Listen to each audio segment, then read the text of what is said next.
Please subscribe to my channel.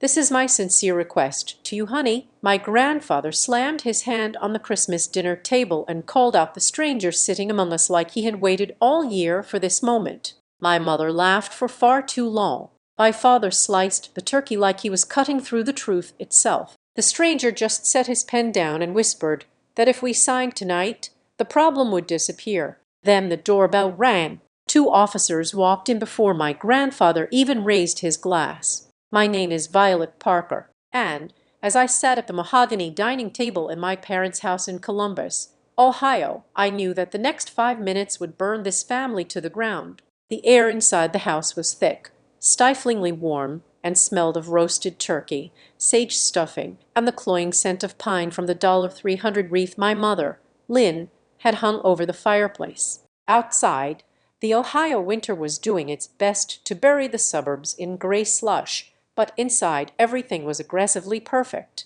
The crystal stemware caught the twinkle of the fairy lights wrapped around the banister. The napkins were folded into swans. It was a masterpiece of suburban theater, designed to convince anyone looking through the window that we were the envy of the neighborhood. I was 29 years old, and for the last decade I had played my part in these productions. I was the quiet daughter, the one who did not quite launch, the one who worked a mid-level data entry job and drove a sedan with a rusting fender. I sat between my older brother Brent and his wife Mara. Brent was vibrating. I could feel it through the floorboards, a nervous rhythmic tapping of his heel that shook the gravy boat ever so slightly. Opposite me sat a man named Jonah Pike. He was the anomaly. He was the crack in the portrait. He was 30-some with hair that was gelled back with military precision and a suit that cost more than my entire year of rent. He wore a heavy gold watch that slid out from his cuff every time he reached for his wine,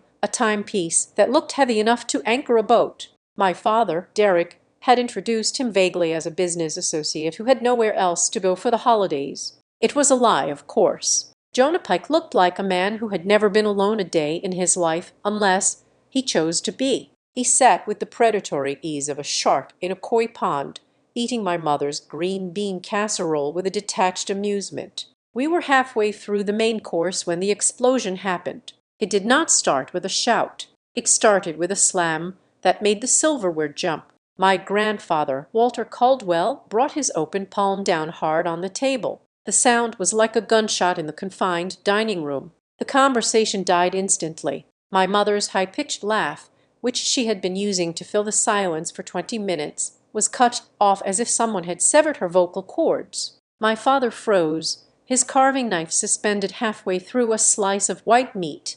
Walter did not look at his daughter. He did not look at his son-in-law. He did not even look at me. His eyes, blue and hard as frozen lake water, were locked onto the stranger across the table. "I have a question," Walter said. His voice was not loud, but it carried a weight that made the air pressure in the room drop. "I want to know why this stranger is running my granddaughter's company." The silence that followed was absolute. You could hear the hum of the refrigerator from the kitchen. You could hear the wind rattling the storm windows. I felt my heart hammer against my ribs, not out of surprise, but out of adrenaline. This was it. I let my fork clatter onto my plate, a calculated slip of the hand. I widened my eyes, letting my jaw go slack. I needed them to see shock. I needed them to see the confusion of a naive girl, not the cold calculation of a woman who had been waiting for the signal. "Dad," my mother whispered, her voice trembling. "What are you talking about?"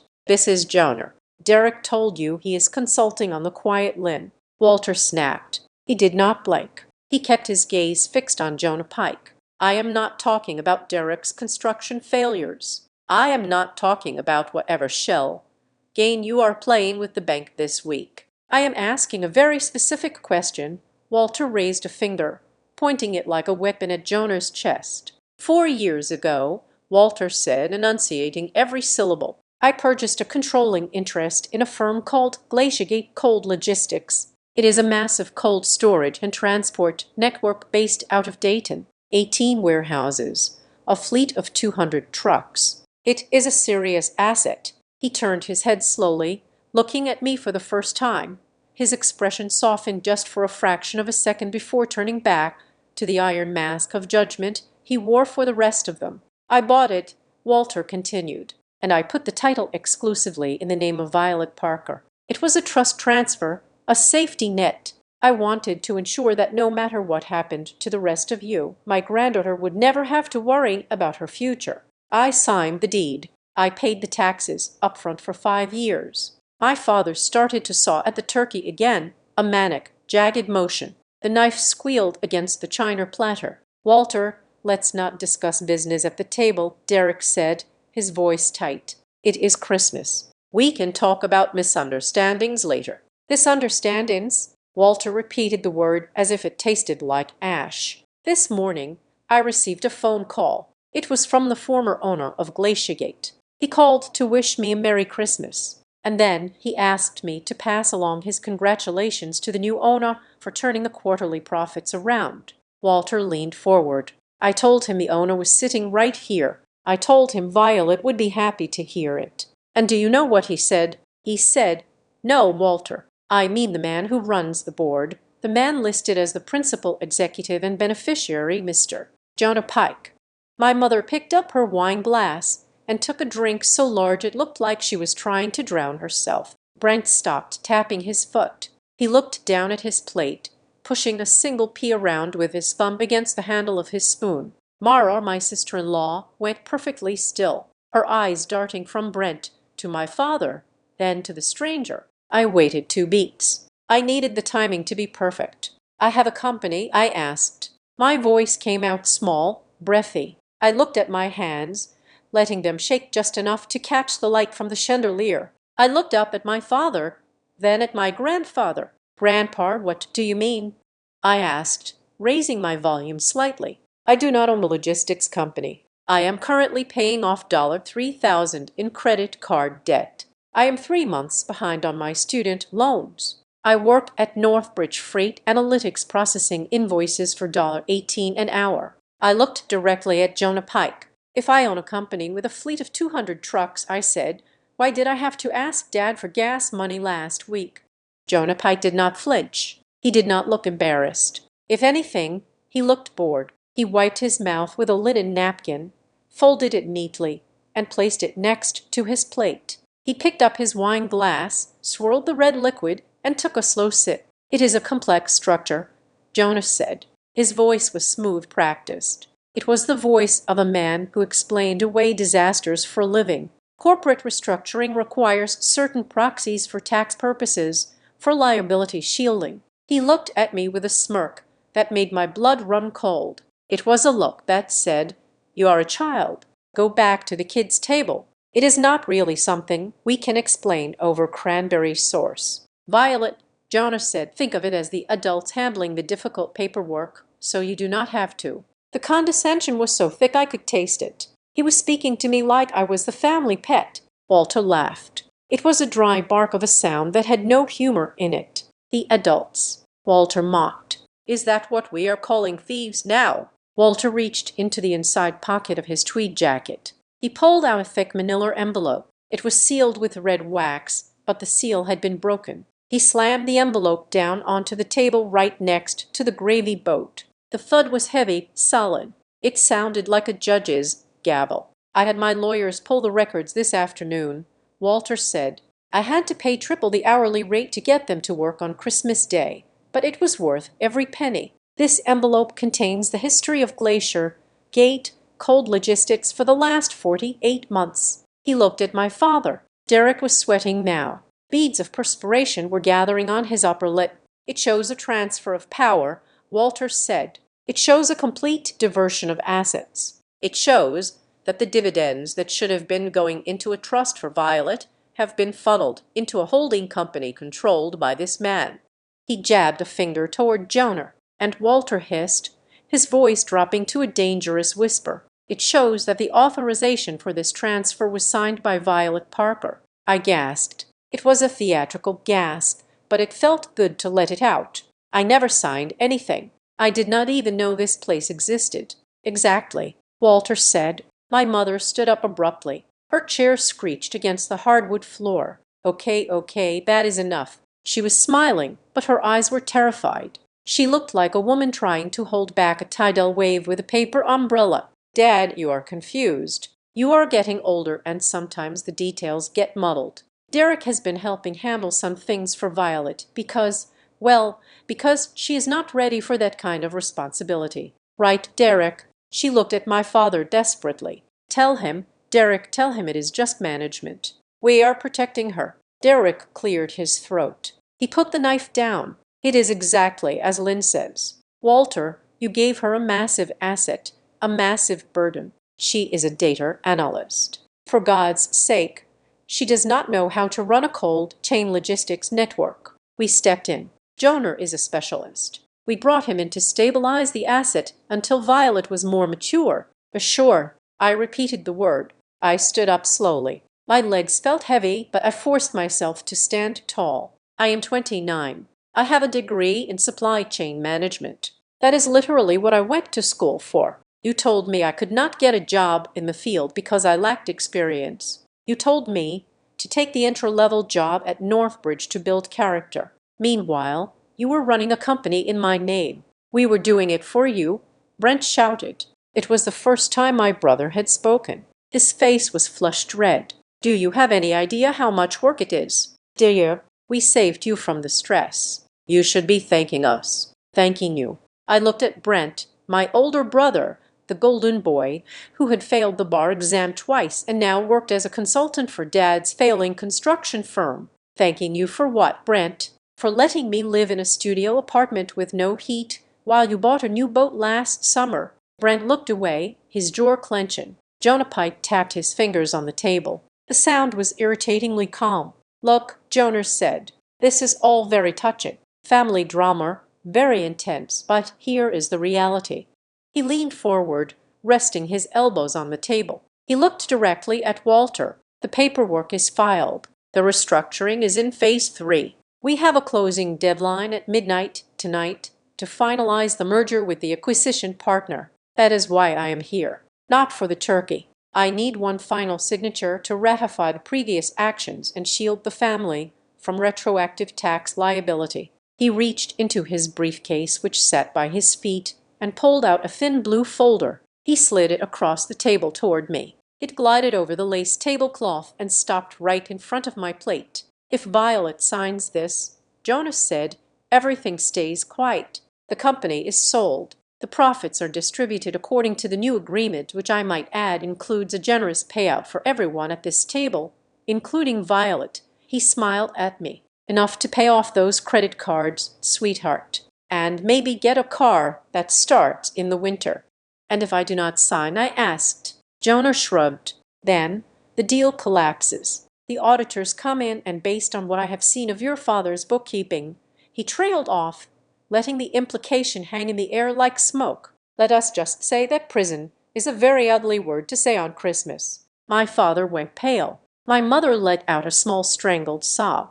So that is it, Walter said. He did not look at the blue folder. He looked at his family. You brought this shark into our home to strong-arm my granddaughter into legalizing your theft. It is not theft. Derrick slammed his hand down, mimicking Walter's earlier motion. But with none of the authority, it is survival. You do not know what the market has been like. Walter Silver Ridge Construction is bleeding. We needed liquidity. We just borrowed against the asset. You stole it. Walter corrected him. You stole from your own daughter. We fed her, Lynn cried out. We clothed her. We raised her. Does that count for nothing? I looked at them, really looked at them. The mother who critiqued my weight every Thanksgiving. The father who forgot my birthday 3 years in a row. The brother who treated me like a nuisance. They looked small. They looked terrified. And they looked guilty as sin. Walter reached out and placed his hand over the thick manila envelope he had brought. Jonah Pike thinks that if you sign tonight, the problem disappears, Walter said to me. His voice was steady. He thinks this is a negotiation. Walter turned his gaze back to Jonah. But you are missing something. Mr. Pike, you are assuming I came here to negotiate. Walter stood up. He was 82 years old, but in that moment, he looked 10 feet tall. I did not come here to eat, Walter said, and I certainly did not come here to watch my granddaughter sign away her birthright. "Then why are you here, old man?" Jonah asked, his politeness finally slipping, revealing the thug underneath. "To lecture us." "No," Walter said. "I am here to ask you one question." He paused, letting the silence stretch until it was painful. "Who took the company from my granddaughter?" Walter pointed at the thick envelope. "Because according to these documents, the transfer was authorized 4 years ago, but the notary stamp on the transfer deed is dated for a day when Violet was in the hospital having her appendix removed." The room went dead silent. "I checked the hospital records," Walter said. "She was under general anesthesia at the exact hour she supposedly signed over a multi-million-dollar company to a holding group managed by Jonah Pike. My father looked like he was going to be sick." Brent closed his eyes. "So," Walter said, his voice dropping to a growl, "that makes it fraud. That makes it forgery. And since it crossed state lines involving a federal logistics network, that makes it a felony." Jonah Pike stopped tapping his fingers. For the first time, the smirk vanished. He looked at the thick envelope under Walter's hand, calculating the odds. "You have a theory," Jonah said, his voice flat. "That is all you have." "I do not have a theory," Walter said. "I have the police." As if on cue, the front doorbell rang. It was a cheerful two-tone chime. Ding dong. My mother jumped as if she had been electrocuted. "Who is that?" She whispered. "Is it the neighbors?" "It is not the neighbors," I said. I spoke clearly, dropping the act. I stopped shaking my hands. I sat up straight, picked up my fork, and set it down neatly on the edge of the plate. "And it is not a guest," I added. I looked at my brother, then my father, then my mother. "Grandpa did not come alone," I said. The doorbell rang again, more insistent this time. 2 uniformed officers stepped into the archway of the dining room. They did not knock. The door had been unlocked. They stood there shaking the snow off their shoulders, their hands resting near their belts. They looked at the scene, the turkey, the candles, the terrified family, the arrogant stranger. "Good evening," the older officer said. "We received a call regarding a significant financial fraud and forgery in progress."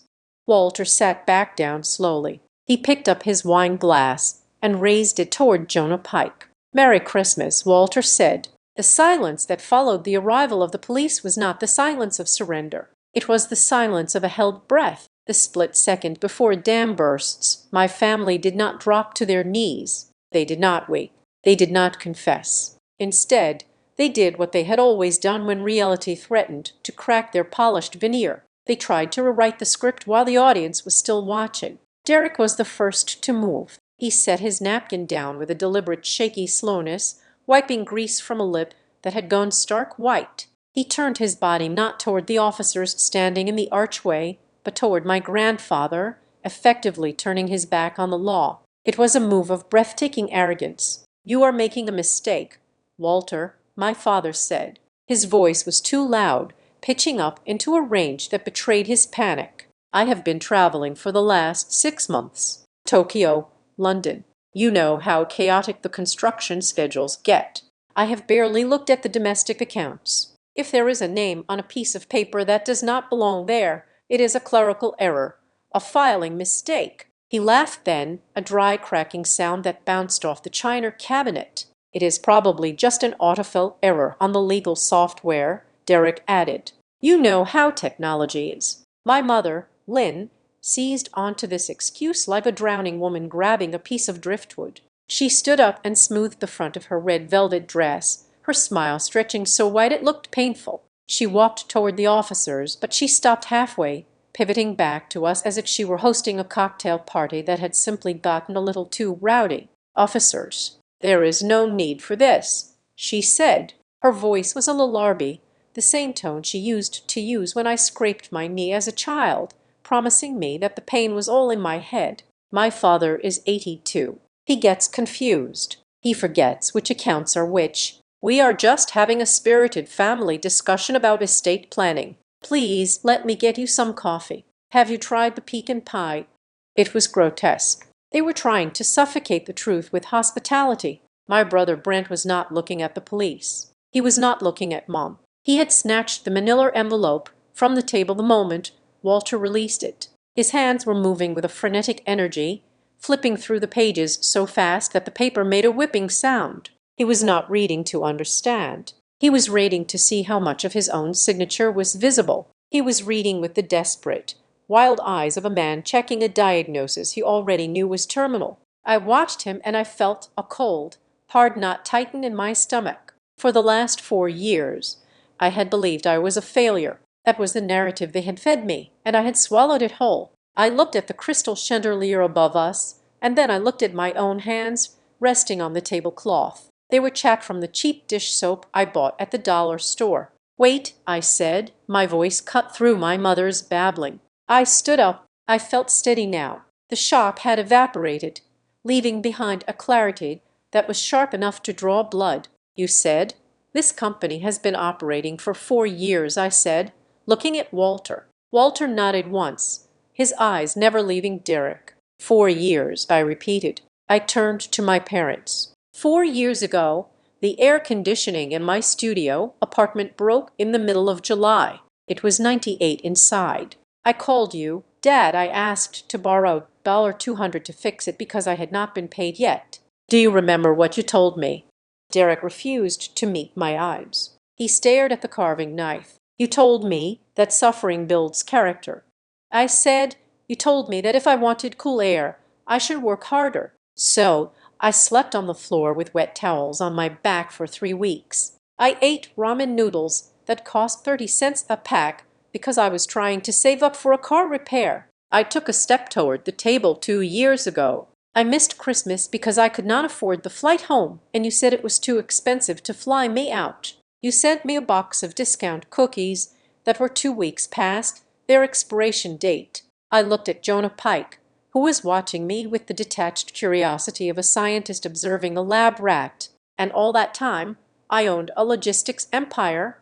I asked. "All that time, while I was counting pennies to buy laundry detergent, there were 200 trucks moving across the state with my name on the deed. If I have assets, why do I not know about them?" I screamed the last words, and the sound shattered the polite atmosphere my mother was trying to preserve. Walter reached out and tapped the table, drawing the room's attention back to him. "You did not know because they buried you," Walter said, "and they would have kept you buried if not for a lazy secretary." He gestured to the papers Brent was clutching. "My former partner at the firm is a good man, but his office manager is incompetent," Walter said. When they prepared the end of our tax summaries for the silent partners, she merged 2 mailing lists. She sent the operational breakdown for Glacier Gate to me instead of the blind trust address your father set up. Walter smiled, but it was a wolf's smile. "I opened the attachment this morning," he continued. "I expected to see a generic report. Instead, I saw a detailed org chart, and right there at the top, listed as the operating manager and proxy for the owner, was Mr. Pike." Jonah Pike did not flinch. He did not look guilty. He simply sighed as if he were disappointed in our lack of sophistication. He leaned back in his chair, the wood creaking under the weight of his expensive suit. "You are using very dramatic words for standard business practices," Jonas said. His voice was smooth like oil pouring over gravel. "I was not stealing anything. I was invited." "Invited?" I asked. "By whom?" "By the acting agents of the estate," Jonas said, gesturing vaguely at Derek and Brent. "The company needed a restructure. It was hemorrhaging potential. Your family realized that a 25-year-old girl with a liberal arts background could not handle a cold chain supply network. They brought me in to optimize." "Optimize," I repeated. "Is that what you call siphoning the profits into a shell company?"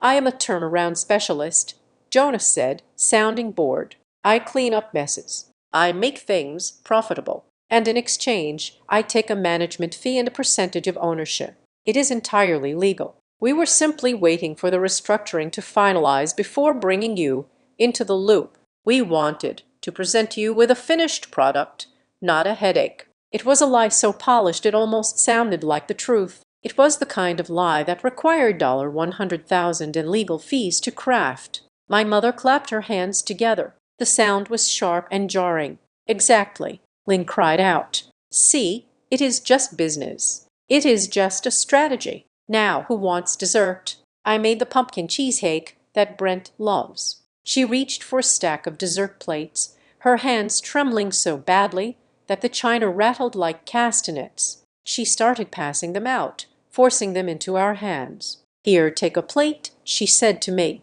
"Eat something, Violet. You get so cranky when your blood sugar is low." I stared at the plate she shoved toward me. It was hand-painted china. It probably cost more than my car. I looked at my father. Derek was gripping the handle of the carving knife so hard that his knuckles were colorless. The veins in his hand stood out like cords. He was not looking at me. He was staring at the space between the salt and pepper shakers, his jaw working, grinding his teeth. It was the look of a trapped animal calculating whether to bite its own leg off to escape. I looked at Brent. He had stopped reading. He was just staring at the page, his face gray. And then I looked at Mar. My sister-in-law was the only one not moving. She sat perfectly still, her hands folded in her lap. She was not eating. She was not helping Mom pass the plates. She was watching Brent with an expression I had never seen on her face before. It was not fear. It was disgust. She looked at him like he was something she had stepped in. She felt my gaze and looked up for a second. Our eyes locked. She did not look away. She did not offer a sympathetic smile. She just held my gaze, confirming what I already suspected. She knew. She had known. And she was done pretending. Walter cleared his throat. The sound was low, but it stopped my mother's frantic plate passing. "You can serve all the cake you want, Lynn," Walter said, "but you cannot sweeten this." He looked around the table, his eyes landing on each of them in turn. "Today is Christmas," Walter said. "It is the day we celebrate family, but it is also the day when the illusions break. It is the day people find out that the family they thought they had does not exist." He pointed a finger at Derek. "I thought I had a son-in-law who was a man of honor. I was wrong." He pointed at Brent. "I thought I had a grandson who wanted to build a legacy. I was wrong." He looked at me. "And I thought I had a granddaughter who was too weak to fight for what was hers." He paused and his eyes softened. "I hope I am wrong about that too." The room fell into a heavy, suffocating silence. The police officers were still watching, their faces impassive, waiting for the signal to intervene or for the violence to erupt. Jonah Pike broke the silence. He reached into his jacket pocket and pulled out a slim silver pen. He clicked it open. He reached for the thin stack of papers he had placed on the table earlier, the contract he had been hiding under his napkin. He slid the papers across the mahogany wood until they rested directly in front of me. He set the pen on top of them. "Let us cut the theatrics," Jonah said. He checked his heavy gold watch. "The police can arrest us. Sure, they can drag this out for 5 years in court. The legal fees will bankrupt the company. The assets will be frozen. The trucks will stop running. The inventory will spoil. By the time you get the keys back, the business will be a graveyard." He leaned forward, his eyes locking onto mine. "Or," he said softly, "you sign this. We classify the last 4 years as a retroactive management agreement. You get a lump sum payout tonight, enough to change your life. Your father stays out of jail. Your brother keeps his law license and we all go home."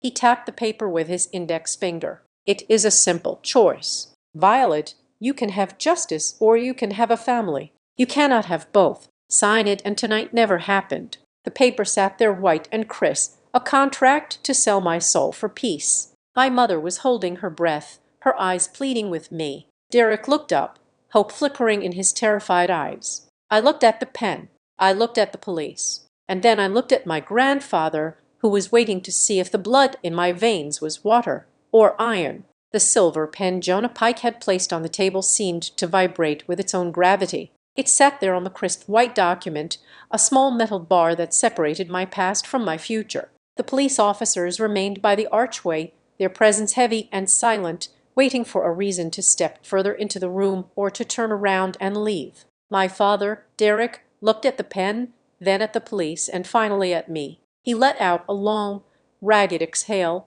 the kind of sound a tire makes when it finally gives up on the highway. He decided in that moment that the best defense was not denial, but an aggressive form of benevolence. He unbuttoned his suit jacket and leaned back, spreading his hands in a gesture that was meant to look open and honest, but just looked practiced. "Violet, honey, you need to lower your voice. Derek said. He spoke with the weary patience of a parent explaining why a toddler cannot play with a steak knife. "You are looking at this all wrong. You see the police, you see the documents, you see Jonah here, and your mind jumps to the worst possible conclusion because you do not understand the complexity of what we deal with." He gestured vaguely around the room, encompassing the house, the dinner, and the lifestyle he was frantically trying to maintain. "You are 29, Violet, but let us be honest with each other. You have never been a business person. You are creative. You are gentle. You panic when your car insurance goes up by $10." I watched him, keeping my face blank. He was building a cage out of my own perceived weaknesses. When Walter transferred that asset, Derek continued, gaining confidence as he spoke. "He made a mistake. He dumped a shark tank into a goldfish bowl. Glaciergate is not just a warehouse. It is a liability monster. Unions, OSHA regulations, insurance premiums that cost more than this house. If we had handed you the keys 4 years ago, you would have been bankrupt in 6 months. We did not steal anything. We stepped in to catch the falling knife so it would not cut your hands." My mother, Lynn, immediately chimed in. She reached across the table, her fingers fluttering near my hand, but not quite touching it, as if she were afraid I might bite. "It is true, sweetheart," she said, her voice trembling with a terrifyingly sincere sweetness. "We were so worried. Do you remember when you called me crying because your boss at the coffee shop shouted at you? That was just a coffee shop. Imagine if it was a Teamsters Union rep. We did it to protect you. We wanted you to have your 20s, to find yourself, to live without that crushing weight on your shoulders." She looked at the police officers and offered them a fragile, tragic smile. "We did it all for her," she told them. "Everything we do is for our children." Brent, who had finally stopped scanning the documents for his own signature, cleared his throat. He saw the angle our parents were taking, and he latched onto it with the desperation of a drowning man finding a life raft. "It is a standard, legal vehicle, Violet," Brent said. He tried to use his courtroom voice, but it cracked. "We executed a limited power of attorney. It is a common instrument. We just needed the ability to make decisions on the fly without dragging you out of your data entry job every 10 minutes to sign permit applications. It was a convenience measure, nothing more." I looked at them. The three of them formed a triangle of gaslighting so dense it was hard to breathe. They had rehearsed this dynamic for years. Derek the protector, Lynn the martyr, Brent the expert. I picked up my water glass. My hand was steady. I took a sip, letting the cool liquid wash away the taste of the turkey I had barely touched, so it was temporary. I said. My voice was calm. I did not scream. I did not cry.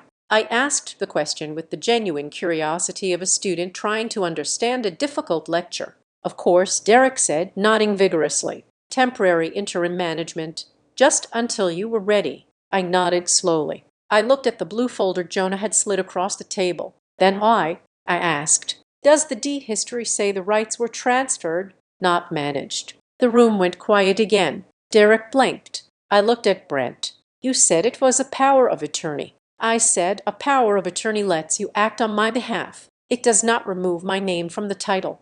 But Grandpa's documents say that Glaciergate was sold to a holding company called Ironclad Holdings." I turned to Jonah Pike. "And Ironclad Holdings is not a management firm, is it?" I asked. "It is an acquisition shell." Derek shifted in his chair. He wiped sweat from his upper lip with the back of his hand.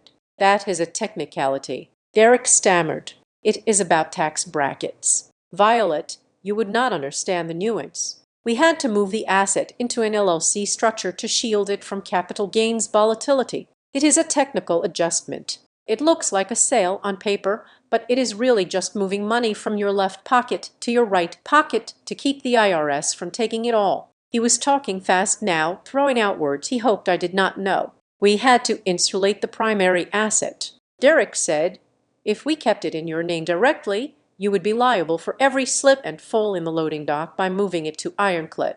We created a liability firewall. It is smart business. It is what rich people do. Violet, we were trying to make you rich." Walter Caldwell let out a short, sharp snort of disgust. He reached into his own folder, the one he had guarded all dinner, and pulled out a single sheet of paper. He slapped it down on top of the lace tablecloth. "Stop treating her like she is stupid." "Derek," Walter said. His voice was like grinding stones. Walter pointed a gnarled finger at a highlighted line on the document. "This is the incorporation paper for Ironclad Holdings." Walter said, "Look at the line for principal, owner, and beneficiary." He looked at Derek, daring him to read it. "It does not say Violet Parker." Walter said, "It does not say Derek Parker. It does not even say the Parker Family Trust." Walter looked at the stranger in the expensive suit. "It says Jonah Pike." Walter turned back to his son-in-law. "Is that technical adjustment?" Walter asked, "Did you accidentally adjust the ownership of a $50 million asset into the pocket of a man you met at a golf course?"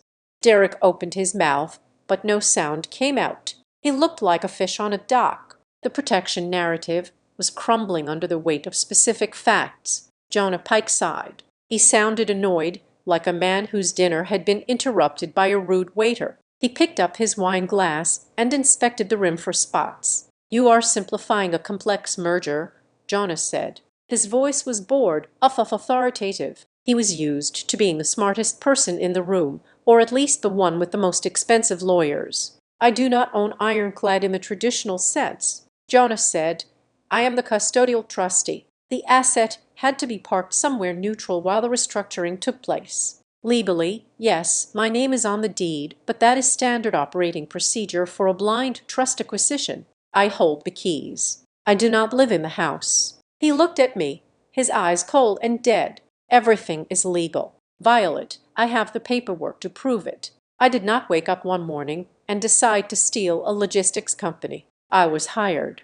I was given a mandate to execute a specific financial maneuver. I just followed the instructions I was given." I stared at him. He was slick. He was professional. He was the weapon my family had hired to kill my future, and he was blaming the trigger for being pulled. I leaned forward. I rested my elbows on the table, mirroring the posture he had used earlier. "You were given instructions," I repeated. "Correct," Jonas said. "And you were given the authorization codes I asked. The original deeds, the social security numbers, the birth certificates needed to verify identity." Jonah nodded, "All provided in the initial dossier." I looked at him, letting the silence stretch for a beat. "Who gave them to you?" I asked. The question hung in the air. It was simple, it was direct, and it was dangerous. Jonah paused. He looked at Derek. He looked at Len. He looked at Brent. For the first time, I saw a flicker of calculation in his eyes. He realized that the United Front was a myth. He realized that if the police officers stepped forward, someone was going to have to take the fall. And Jonah Pike did not look like the kind of man who took falls for other people. "I was retained by the family," Jonah said, carefully. "Which one?" I asked. My voice was soft, but it felt like a knife point. "Did my mother give you my birth certificate?" I asked. Lynn gasped. "Violet, how can you—" "Did my father give you the deed?" I asked, cutting her off. Derek stared at his plate. "Or was it Brent?" I asked. "Did my brother, the lawyer, hand over the legal identity of his little sister so you could build your liability firewall?" I looked at Brent. He was pale, his eyes darting around the room, looking for an exit that did not exist. "Who handed you the knife, Jonah?" I asked. "Because you are sitting here telling me you just cut the meat. But someone had to hand you the blade." Jonah smiled. It was a small, cruel smile. He realized I was not the victim anymore. I was the prosecutor. "That is a matter of attorney-client privilege," Jonas said. "Privilege does not apply to fraud," Walter said from the head of the table. "And it certainly does not apply when the client is accusing the attorney of theft in front of two police officers." The tension in the room was so high it felt like the windows might shatter. My family was paralyzed. They were terrified to speak, terrified that one word would shatter the fragile lie they were all clinging to. And in that silence, I saw movement. It was Mara. My sister-in-law had been a statue for the entire meal. She had sat beside Brent, watching him lie, watching him sweat, watching him sell me out. She had always been the outsider, the one Lynn criticized for her cooking, the one Derek ignored because she did not come from money. She lifted her head. Her movements were slow, deliberate. She picked up her napkin and placed it on the table. She did not look at Brent. She did not look at the police. She looked at me. Her eyes were dark, rimmed with red, but they were clear. There was no confusion in them. There was no family loyalty. There was only a profound, exhausting realization. She stared right into my eyes, and for a second, the rest of the room vanished. Her look was a message. It was a scream without sound. Do not believe them, her eyes said. Do not let them talk you down. Do not sign that paper. It was a look of absolute warning. It was the look of a woman who had seen behind the curtain and was terrified of what she had found. Then, just as quickly, she looked down at her hands, but the signal had been sent. I turned back to my father. You keep talking about protection, Dad. I said, you keep saying you did this to save me from stress. I stood up. I walked over to the sideboard where my purse was sitting. I picked it up and walked back to the table. I unzipped it and pulled out a crumpled receipt. This is from the pharmacy, I said. I put it on the table next to the silver pen. It is for my anxiety medication. It cost me $1.40. I had to choose between that and filling my gas tank last week. I chose the gas so I could get to work. I have been driving around with a panic attack stuck in my throat for 6 days because I could not afford to breathe. I looked at Len. You say you wanted to save me from stress. I asked. You own a company worth millions in my name. You have been taking the profits for 4 years, and you watched me decide which bills to skip. You came to my apartment. You saw the mold in the bathroom. You saw the empty fridge. I leaned down, bringing my face close to hers. You did not protect me. Mom, you fed off me. Lynn began to cry. It was not the soft, tragic crying from earlier. It was an ugly hacking sound. We were going to pay you back, she sobbed. Once the deal closed tonight, we were going to give you a check. A big check. We just needed the bridge loan. Derek slammed his hand on the table. Lynn, shut up. But it was too late. The words were out. Bridge loan. Walter said. He savored the words. So it was not a restructure. Walter said it was not a tax shield. You were broke. You spent your own money and then you spent hers, and now you are selling the golden goose to pay for the feed. Walter looked at the police officers. I think we are done with the appetizer, Walter said. I looked at Jonah. He was still holding his pen, but his knuckles were white. The expert facade was cracking. He wasn't a consultant anymore. He was a fence for stolen goods. I am not signing, I said. I looked at the blue folder and I am not leaving. Jonah Pike narrowed his eyes. If you do not sign, he hissed, his voice dropping the professional act entirely. Then your father loses this house, your brother gets disbarred, and the bank takes everything. Is that what you want? You want to be the reason your family is on the street? I looked at Mara again.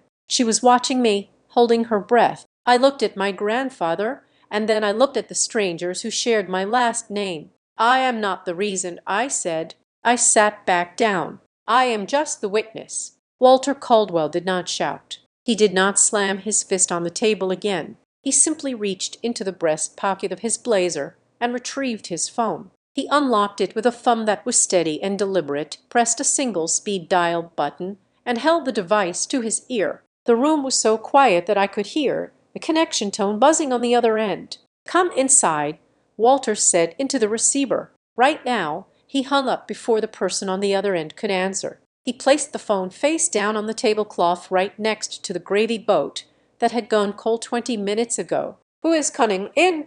My mother asked. Her voice was thin, brittle as dried leaves. Is it more police? Walter did not answer her. He picked up his fork and knife, cut a small piece of turkey, and ate it with the methodical calmness of a man who had nowhere else to be. The 2 officers in the doorway shifted their weight, but did not intervene. They seemed to understand that they were the muscle, but Walter was the conductor. 10 minutes passed. The silence in the dining room was heavy, a physical weight that pressed against my eardrums. The only sounds were the ticking of the grandfather clock in the hallway and the ragged breathing of my father. Derek. He was staring at the front door, his eyes wide and unblinking like a man waiting for the executioner to pull the lever. Then the heavy oak front door opened.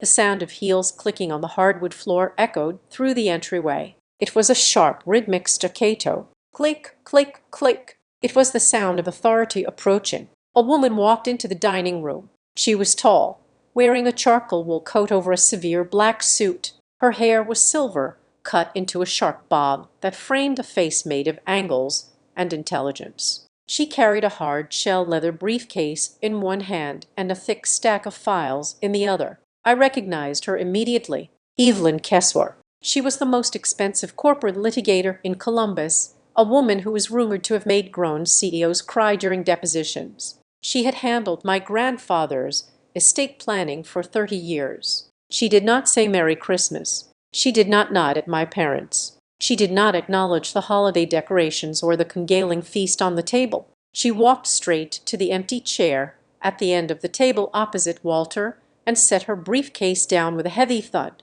"Good evening, Walter." Evelyn said. Her voice was cool, stripped of any warmth. "I have the addendums." "Show them," Walter said.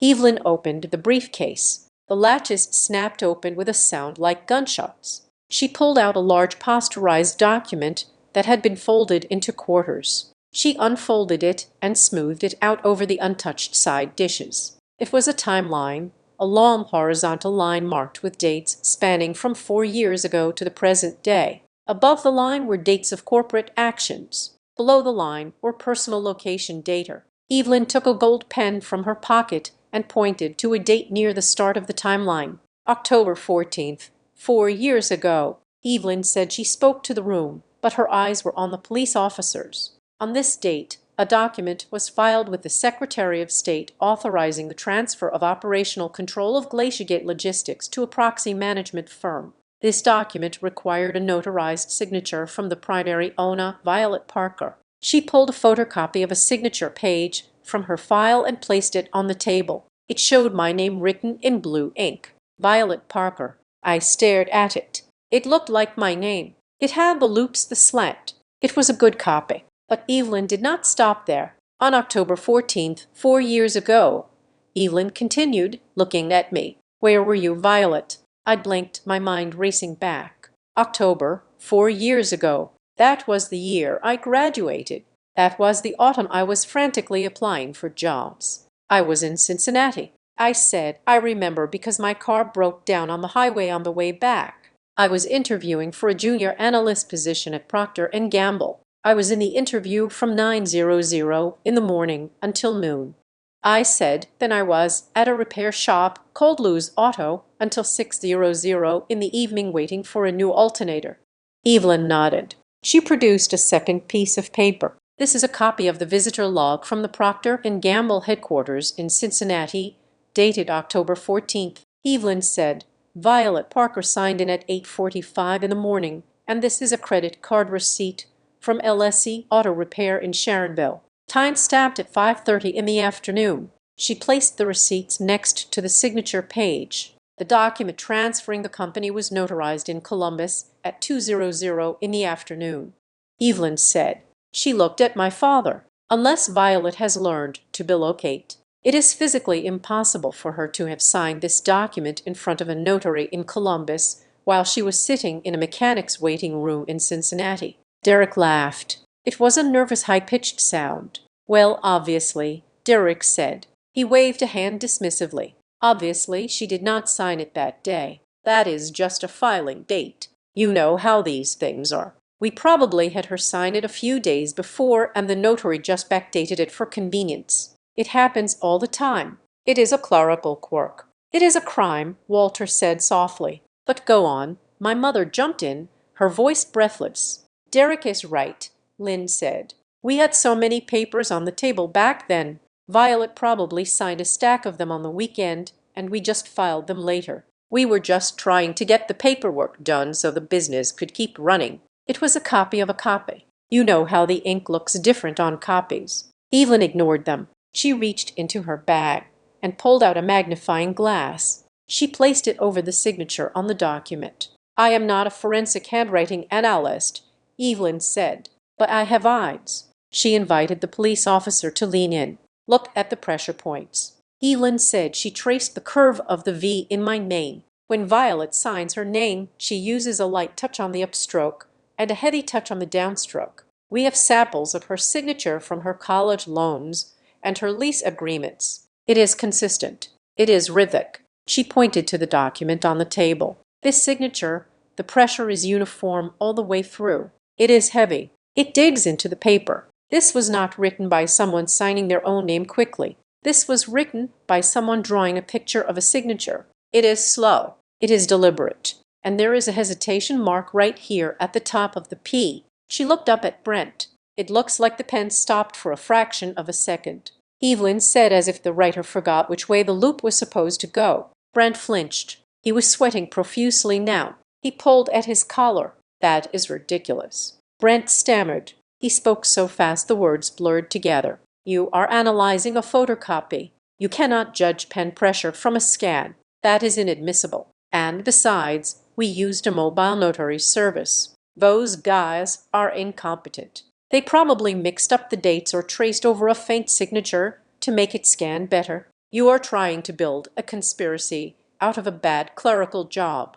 It is a service provider error. We can sue the notary if it makes you happy. He looked around the table, his eyes wild. It is just bad paperwork, Brent shouted. It does not mean anything, does it? Evelyn asked. She turned back to her timeline. Let us look at the pattern, she said. She pointed to a date 2 years ago. May 12th, Evelyn read. A board resolution is passed removing Violet Parker's veto power over asset liquidation. The signature on this document is dated the same day Violet was hospitalized for food poisoning. She pointed to another date. Last December, Evelyn said. A modification to the operating agreement allowing the transfer of cash reserves to an external holding company. The signature is dated Christmas Eve. Violet was working a double shift at the call center that night. We have her time card. Evelyn looked at my family. Her gaze was clinical, dissecting them layer by layer. Every single time a document was signed that stripped Violet of her rights, she was verifiably occupied elsewhere. Evelyn said, these are not clerical errors. This is not a lazy notary. This is a systematic chronological removal of ownership executed on dates when the victim was unable to intervene. The room was silent. The clerical error defense lay dead on the table, bleeding out under the weight of the timeline. Jonah Pike shifted in his chair. He did not look rattled by the forgery accusations. He looked at his watch again. He seemed to be calculating something entirely different. This is all very interesting history, Jonah said. He leaned forward, clasping his hands on the table. But we are losing sight of the objective. The deal with the acquisition partners expires at midnight. That is in 3 hours. He tapped the blue folder he had given me. If we miss that window, the offer is withdrawn. Jonah said the liquidity injection vanishes and then the auditors from the bank arrive on Monday morning. And if you think this timeline looks bad, wait until you see what the bank finds when they audit Silver Ridge Construction. He looked at me, ignoring Evelyn. Violet, listen to me, Jonah said. His voice dropped to a conspiratorial whisper. Your grandfather and his lawyer are trying to prove a point. They are right. Okay, they are right. The paperwork is messy. Maybe your brother cut some corners. Maybe your dad got sloppy. He gestured to the police. But do you really want to send your father to prison over a signature? Jonah asked. Do you want to see your mother on the news? Because that is what happens next. Unless you sign this ratification. He pushed the silver pen toward me again. If you sign now, Jonah said, you validate all the previous actions. You make them legal retroactively. The forgery becomes an authorized agency. The theft becomes a loan. The crime disappears and you walk away with a check. The room held its breath.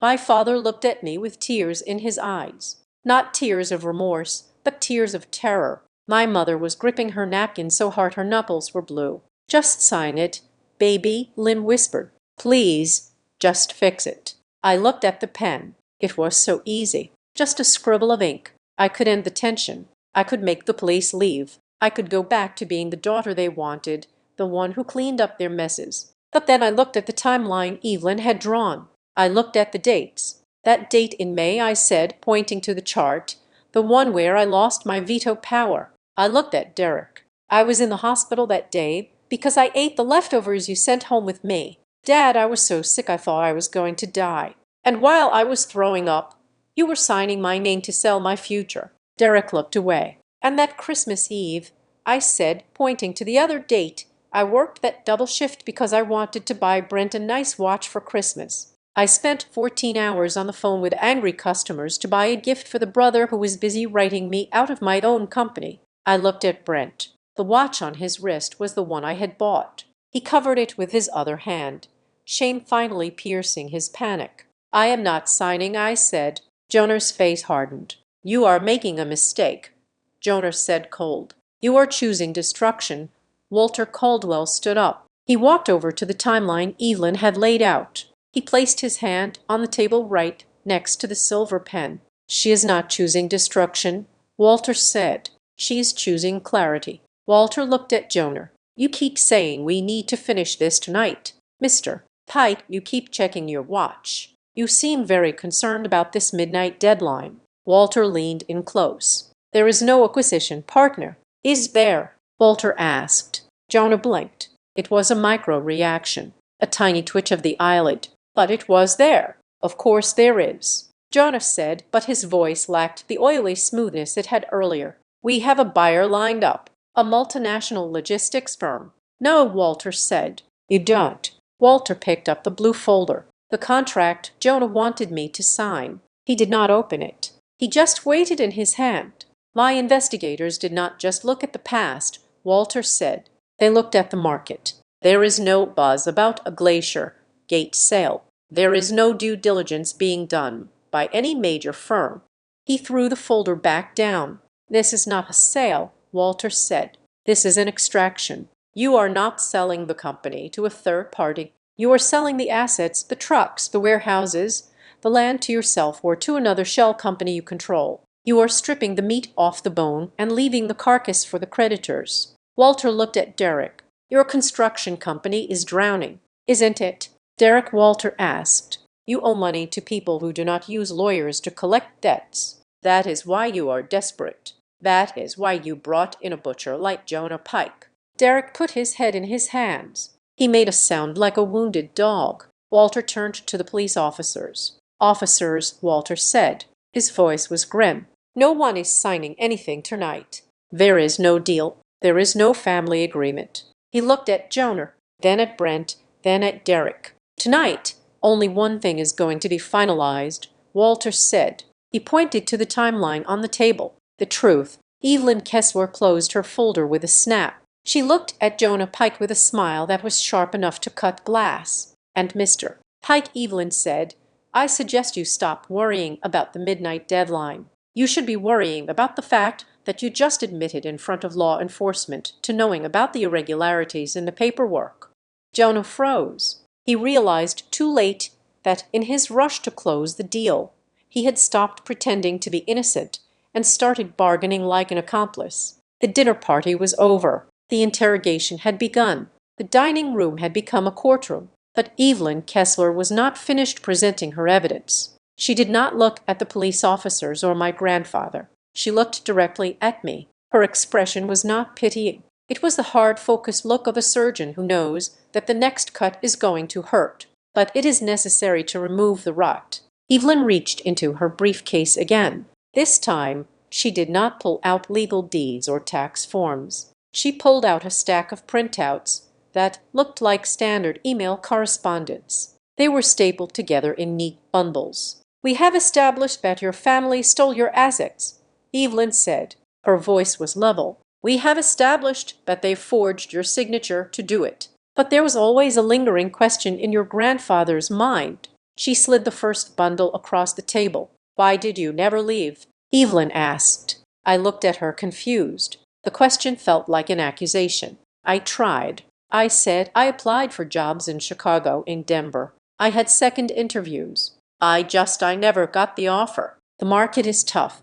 Evelyn shook her head slowly. The market is not that tough. Violet, she said, you graduated in the top 10% of your class. You have certifications in logistics management. You are qualified.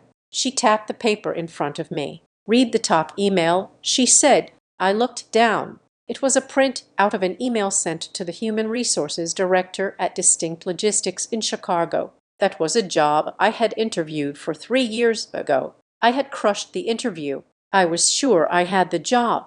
Then 2 days later, they ghosted me. The email was sent from an address I did not recognize. Industry Watch at 888gmail.com. The subject line read, "Reference regarding Violet Parker candidate application." I read the body of the text, my breath hitched in my throat, to whom it may concern. I am writing as a former colleague who wishes to remain anonymous for fear of retribution, while MS. Parker is charming in interviews. You should be aware of significant behavioral issues. She was let go from her previous internship due to theft of office supplies and a pattern of emotional instability. She is known to cause drama in the workplace and is currently battling substance abuse issues that affect her punctuality. Proceed with caution. I felt the blood drain from my face. My hands started to shake, crumpling the edge of the paper. Theft, I whispered. Substance abuse. I have never stolen a paperclip in my life. I do not even drink on weeknights. Evelyn slid another bundle across. This one was sent to the hiring manager at Apex Freight in Denver. She said, I read it. This one was even worse. It claimed I had been investigated for falsifying data and that I had a reputation for sleeping with supervisors to cover up my mistakes. And this one, Evelyn said, sliding a third packet, was sent to the regional director at Amazon the night before your final interview last year. I stared at the papers. There were dozens of them. Every time I had tried to escape, every time I had reached for a lifeline that would pull me out of my parents' basement and into my own life, someone had cut the rope. I looked up at my family. The room was spinning. This is why I did not get the Chicago, I asked. My voice sounded far away. I spent 3 months thinking I wasn't good enough. I spent 3 months depressed, thinking I was a failure because I could not land an entry-level position. I looked at my mother. You comforted me. I said, I remembered the night I got the rejection email from Denver. I cried in her lap. She had stroked my hair and told me that maybe it was for the best. She told me the world was a hard place and that I was safer at home. Imir. I said. Evelyn cut in, her voice sharp as a razor. They did not just know. Violet, Evelyn said. She turned the page on her own master copy. We had our forensic IT team trace the headers on these emails. Evelyn said it was not difficult. The sender used a Gmail account, but they did not use a VPN. They did not mask their IP address. Evelyn pointed a manicured finger at the router blinking in the hallway corner. Every single one of these emails originated from the IP address registered to this house, Evelyn said. Specifically, the NAC address associated with a laptop registered to Brent Parker. The silence that followed was absolute. It was the silence of a vacuum where all the air had been sucked out. I turned to my brother. Brent was staring at the tablecloth, his face a mask of sheer panic. Brent, I asked. He jerked his head up. It wasn't me, Brent stammered. His voice was high and thinned by fear. The Wi-Fi. You know how Wi-Fi is. It is insecure. Neighbors piggyback on it all the time. Someone must have hacked the network. It is a spoofing attack. People do that. They drive by and hack your IP to send spam. He looked at the police officers, desperate for them to buy his nonsensical technical defense. I have been telling Dad to upgrade the security protocols. Brant shouted. This is exactly what I was afraid of. A hacker framed us. It was pathetic. It was the lie of a child caught with his hand in the jar, claiming a ghost ate the cookies. Mara, who had been staring at her hands, made a sound. It was a low, bitter laugh. She turned her head slowly to look at her husband. A hacker? Mara asked. Brett looked at her, his eyes pleading. Mara, honey, you know how technology works. You know I wouldn't stop it. Mara said her voice was not loud, but it stopped him dead. She looked at him with a mixture of pity and revulsion. I saw the drafts. Brent, Mara said. Brent froze. 2 years ago, Mara continued, I borrowed your laptop to look up a recipe because my phone died. You had left your email open in the background. I saw the sent folder. I saw the email to the recruiter in Denver. Brent's mouth opened and closed, but no sound came out. I thought about asking you. Mara said, I thought about telling Violet, but I was scared. You told me it was just family politics. You told me Violet was unstable, and you were trying to stop her from taking the job she couldn't handle.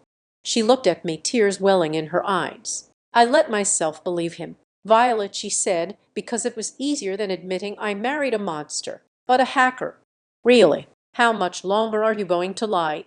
Brent shrank back in his chair. The hacker defense had evaporated. My mother, Lynn, let out a loud wailing sob. It was a theatrical practice sound, the kind she used when a waiter got her order wrong, and she wanted a free meal. We just wanted you to stay, Lynn cried. She reached out, grabbing for my hand, but I pulled it away as if she were burning hot. Violet, listen to Mommy, she sobbed. The world is so dangerous. You are so sensitive. We knew that if you went to Chicago or Denver, you would be eaten alive. We did it out of love. We wanted to keep you here, where we can look after you, where you are safe.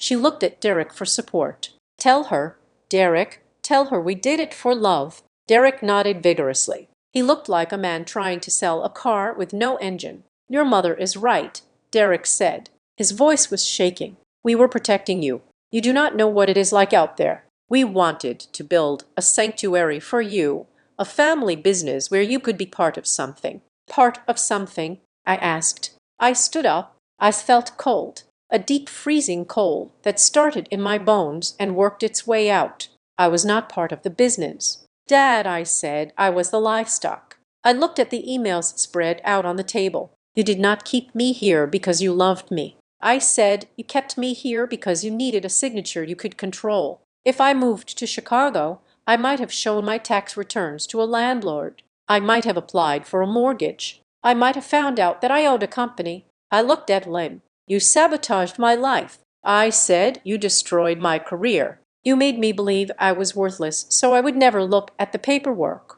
Derek stood up, trying to regain his physical dominance in the room. We kept you safe, Derek shouted. We gave you a roof over your head when you could not find work. Because you made sure I could not find work. I screamed back. The room fell silent again. I lowered my voice. I looked at my father, then my mother. You keep using that word, I said. I leaned over the table. Did you want me safe or did you want me controlled? Derek could not meet my eyes. He looked down at the ruined Christmas dinner. Jonah Peg cleared his throat. He picked up his silver pen and tapped it against the edge of the table. Tap, tap, tap.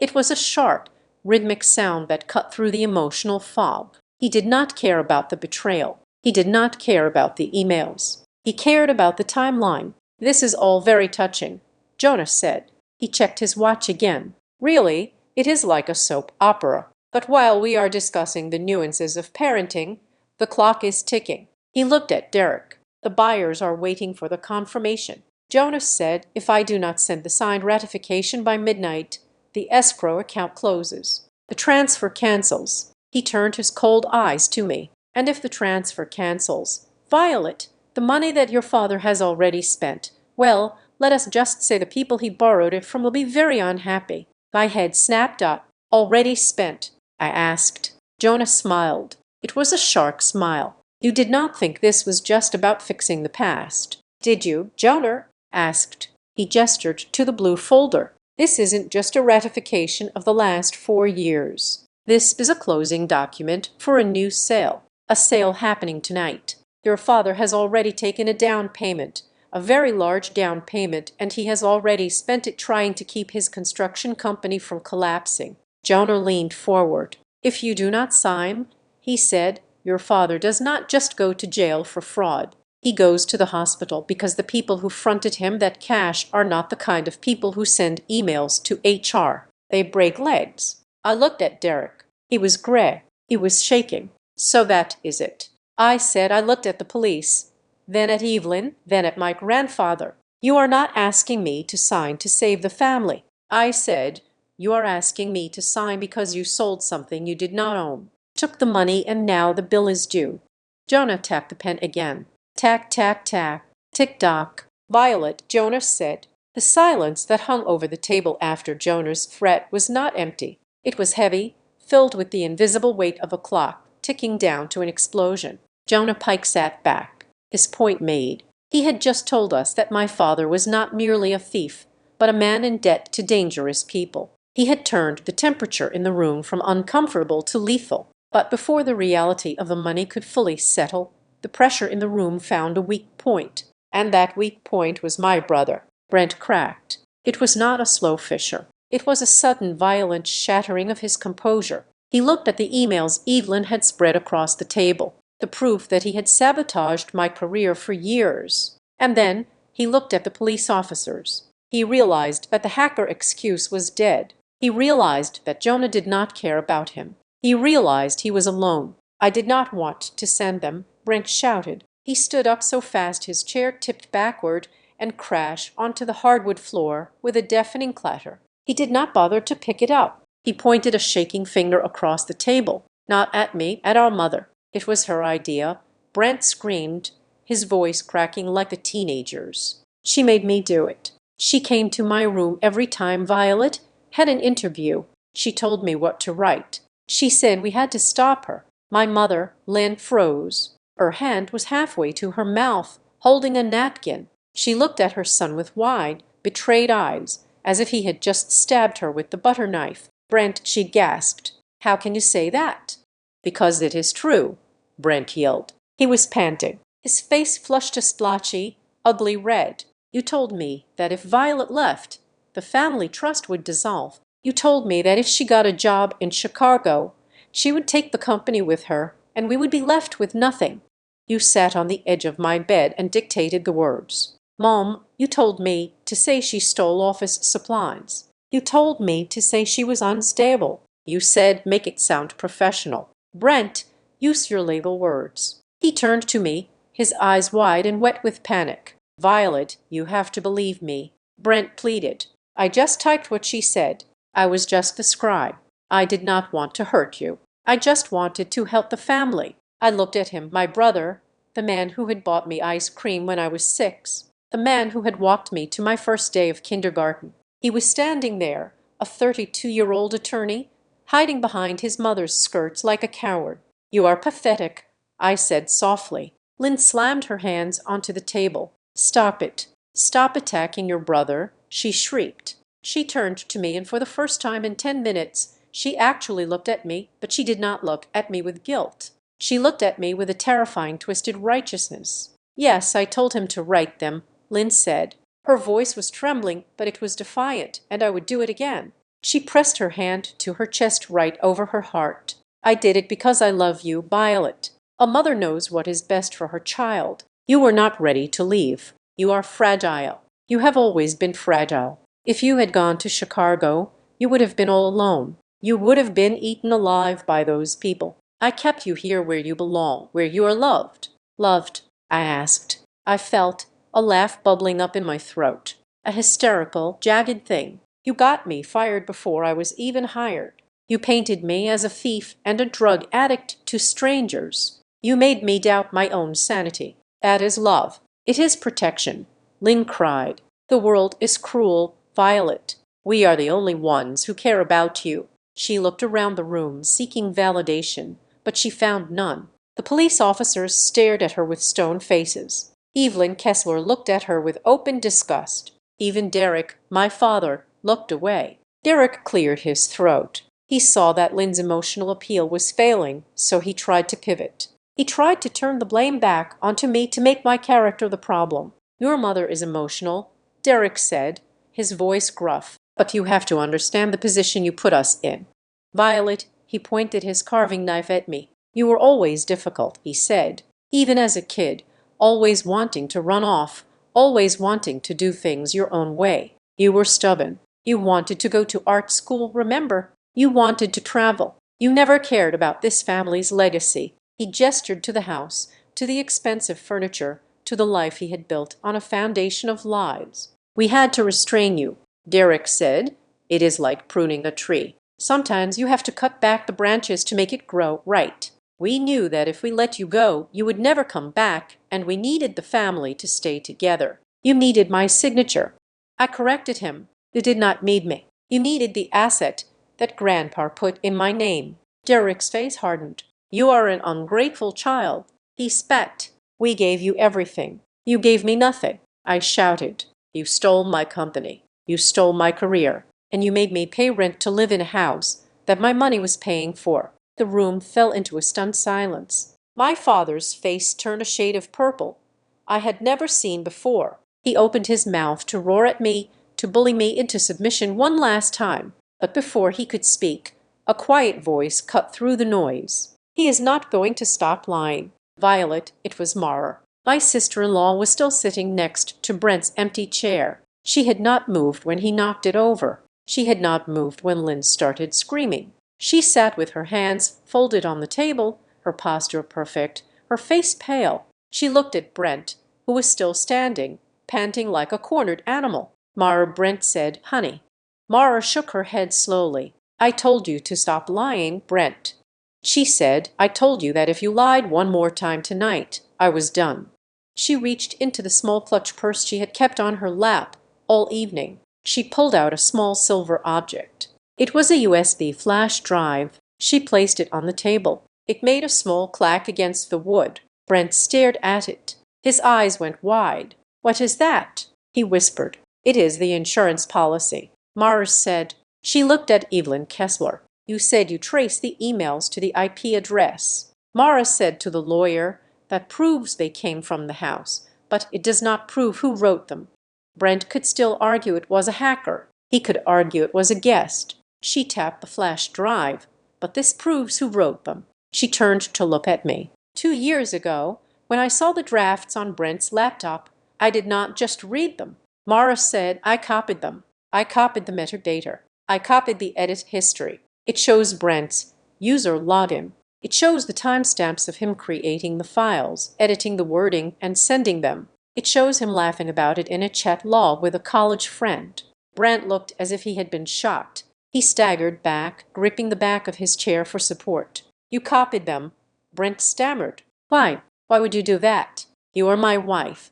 Mara looked at him, and her expression was one of profound exhaustion. "Because I knew who I married." Mara said, "I knew that one day you would try to throw someone under the bus to save yourself. I just wanted to make sure it wasn't me." She pushed the drive toward Evelyn. "I kept it because I had a feeling that one day I would need a bargaining chip to get out of this family safely." She looked at Brent with cold, dead eyes. "Consider this my resignation."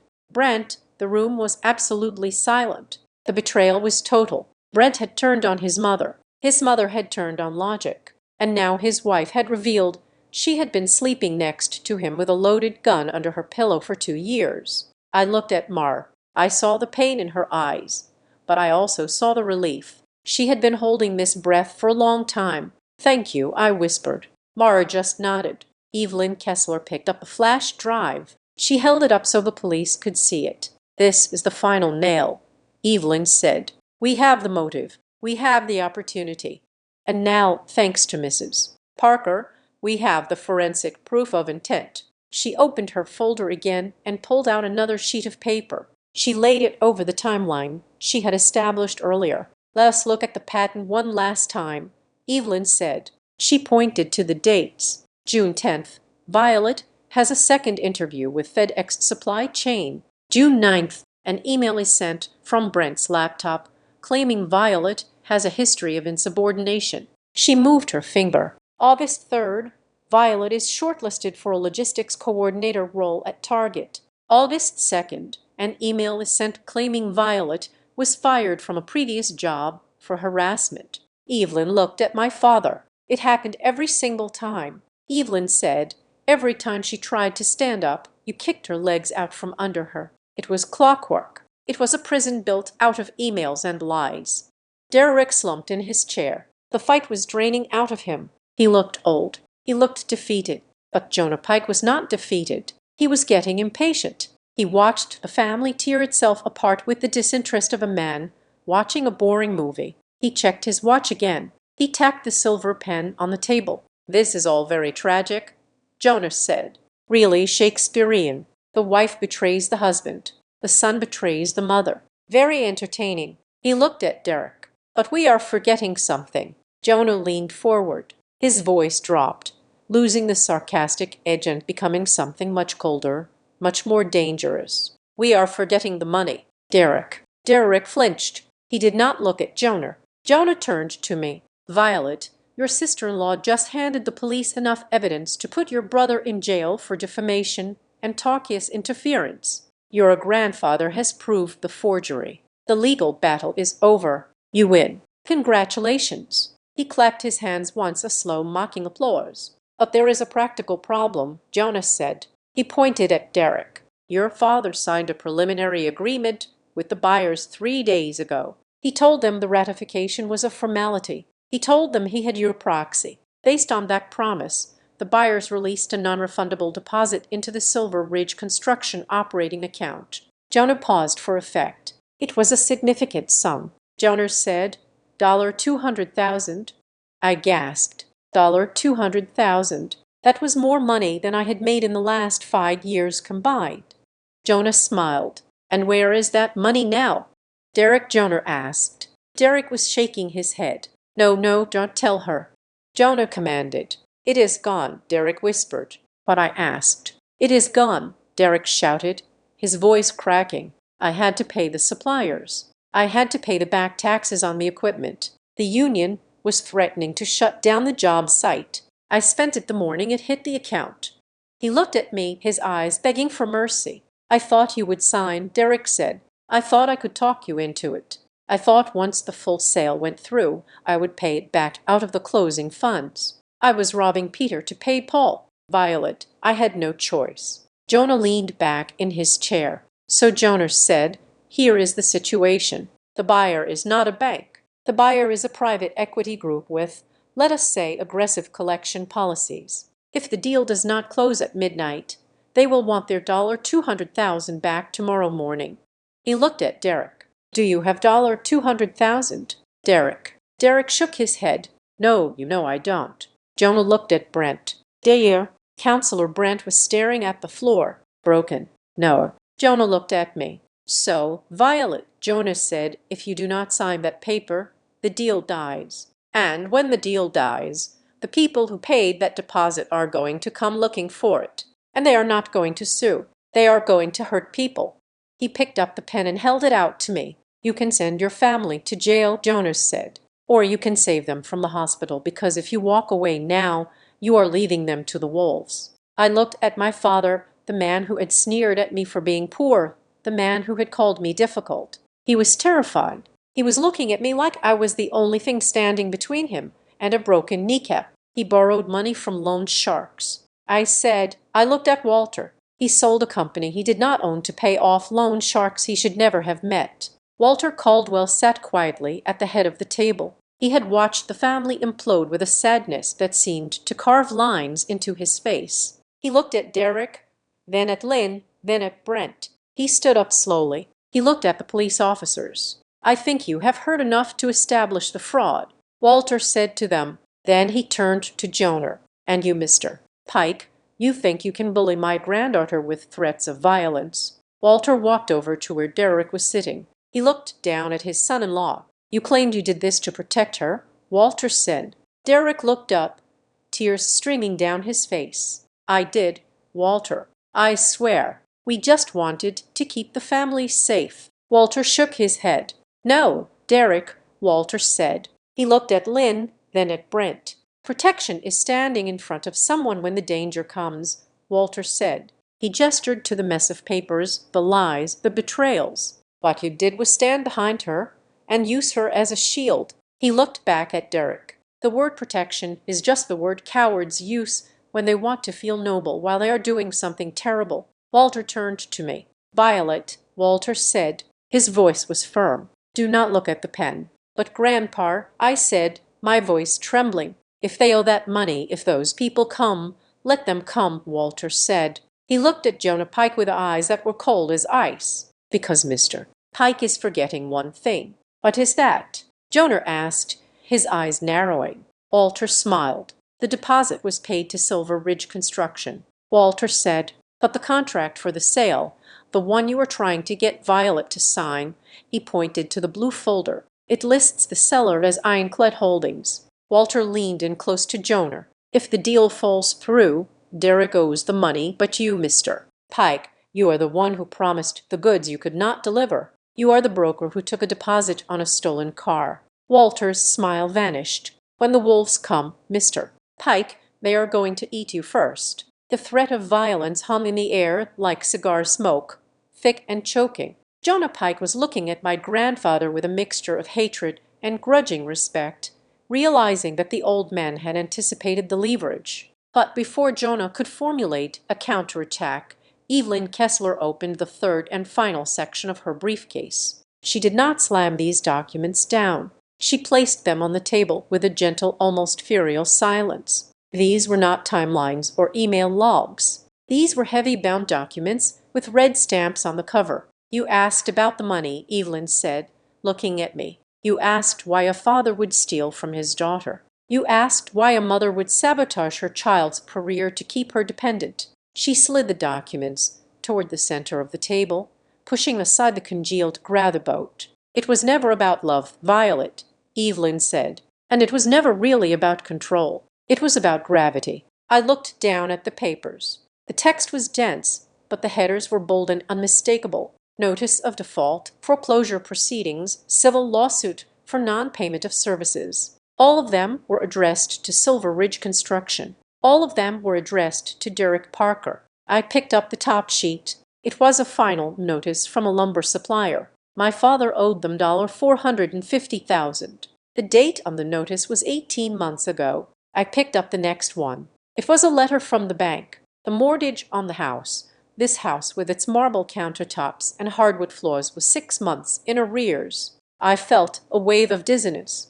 I looked around the room. I looked at the heavy velvet curtains my mother had ordered from Italy. I looked at the expensive suit my father was wearing. I looked at the gold watch on Brent's wrist. "It is all fate," I whispered. I looked at my father. He was staring at the table, his shoulders hunched, looking smaller than I had ever seen him. "Dad," I asked. My voice was barely audible. Derek did not look up. "We had a bad run," Derek mumbled. "The market turned. The contracts in the suburbs dried up. We had supply chain issues. It was just a cash flow problem." "A cash flow problem?" Evelyn asked. Her voice was sharp. "You have been insolvent for 5 years. Derek, you have been paying the interest on one loan by taking out a second loan. You have been robbing Peter to pay Paul. And when Paul ran out of money, you started robbing your daughter." I stared at him. The realization hit me like a physical blow. My poverty, the ramen noodles, the broken heaters, the anxiety over gas money. It wasn't because the family was teaching me a lesson. It was because the family was broke. They were driving luxury cars and hosting Christmas dinners on fumes while I was living in reality. "You used my company as an ATM," I said. Derek finally looked up. His eyes were red, desperate. "We were going to pay it back," he insisted. "It was a bridge Silver Ridge just needed to weather the storm once the new development contract in Dublin came through. We were going to refill the coffers. We were going to put every set back into Glacier Gate before you even knew it was gone. But you didn't." I said. "You took more. We had to maintain appearances." Derek shouted, "Do you know what happens if people find out a developer is broke? The contracts stop. The banks pull the lines of credit. We had to keep the lights on. We had to keep the club membership. We had to keep this house." He gestured wildly at the dining room. "If we lost this house, Violet, we lost everything. Our standing, our reputation, my name in this town." I looked at him with horror. "Their reputation?" I asked. "You let me live in squalor so you could keep your country club membership. You stole my future so you wouldn't have to admit you failed. It is not that simple." Lynn cried out. She was dabbing her eyes with a napkin, but the tears seemed less like sorrow and more like panic. "We just borrowed it, Violet," Lynn said. She used the word borrowed like a shield. "It started small, just a little transfer to cover payroll, then a little more for the mortgage. It was so easy. The money was just sitting there in the Glacier Gate accounts. You weren't using it.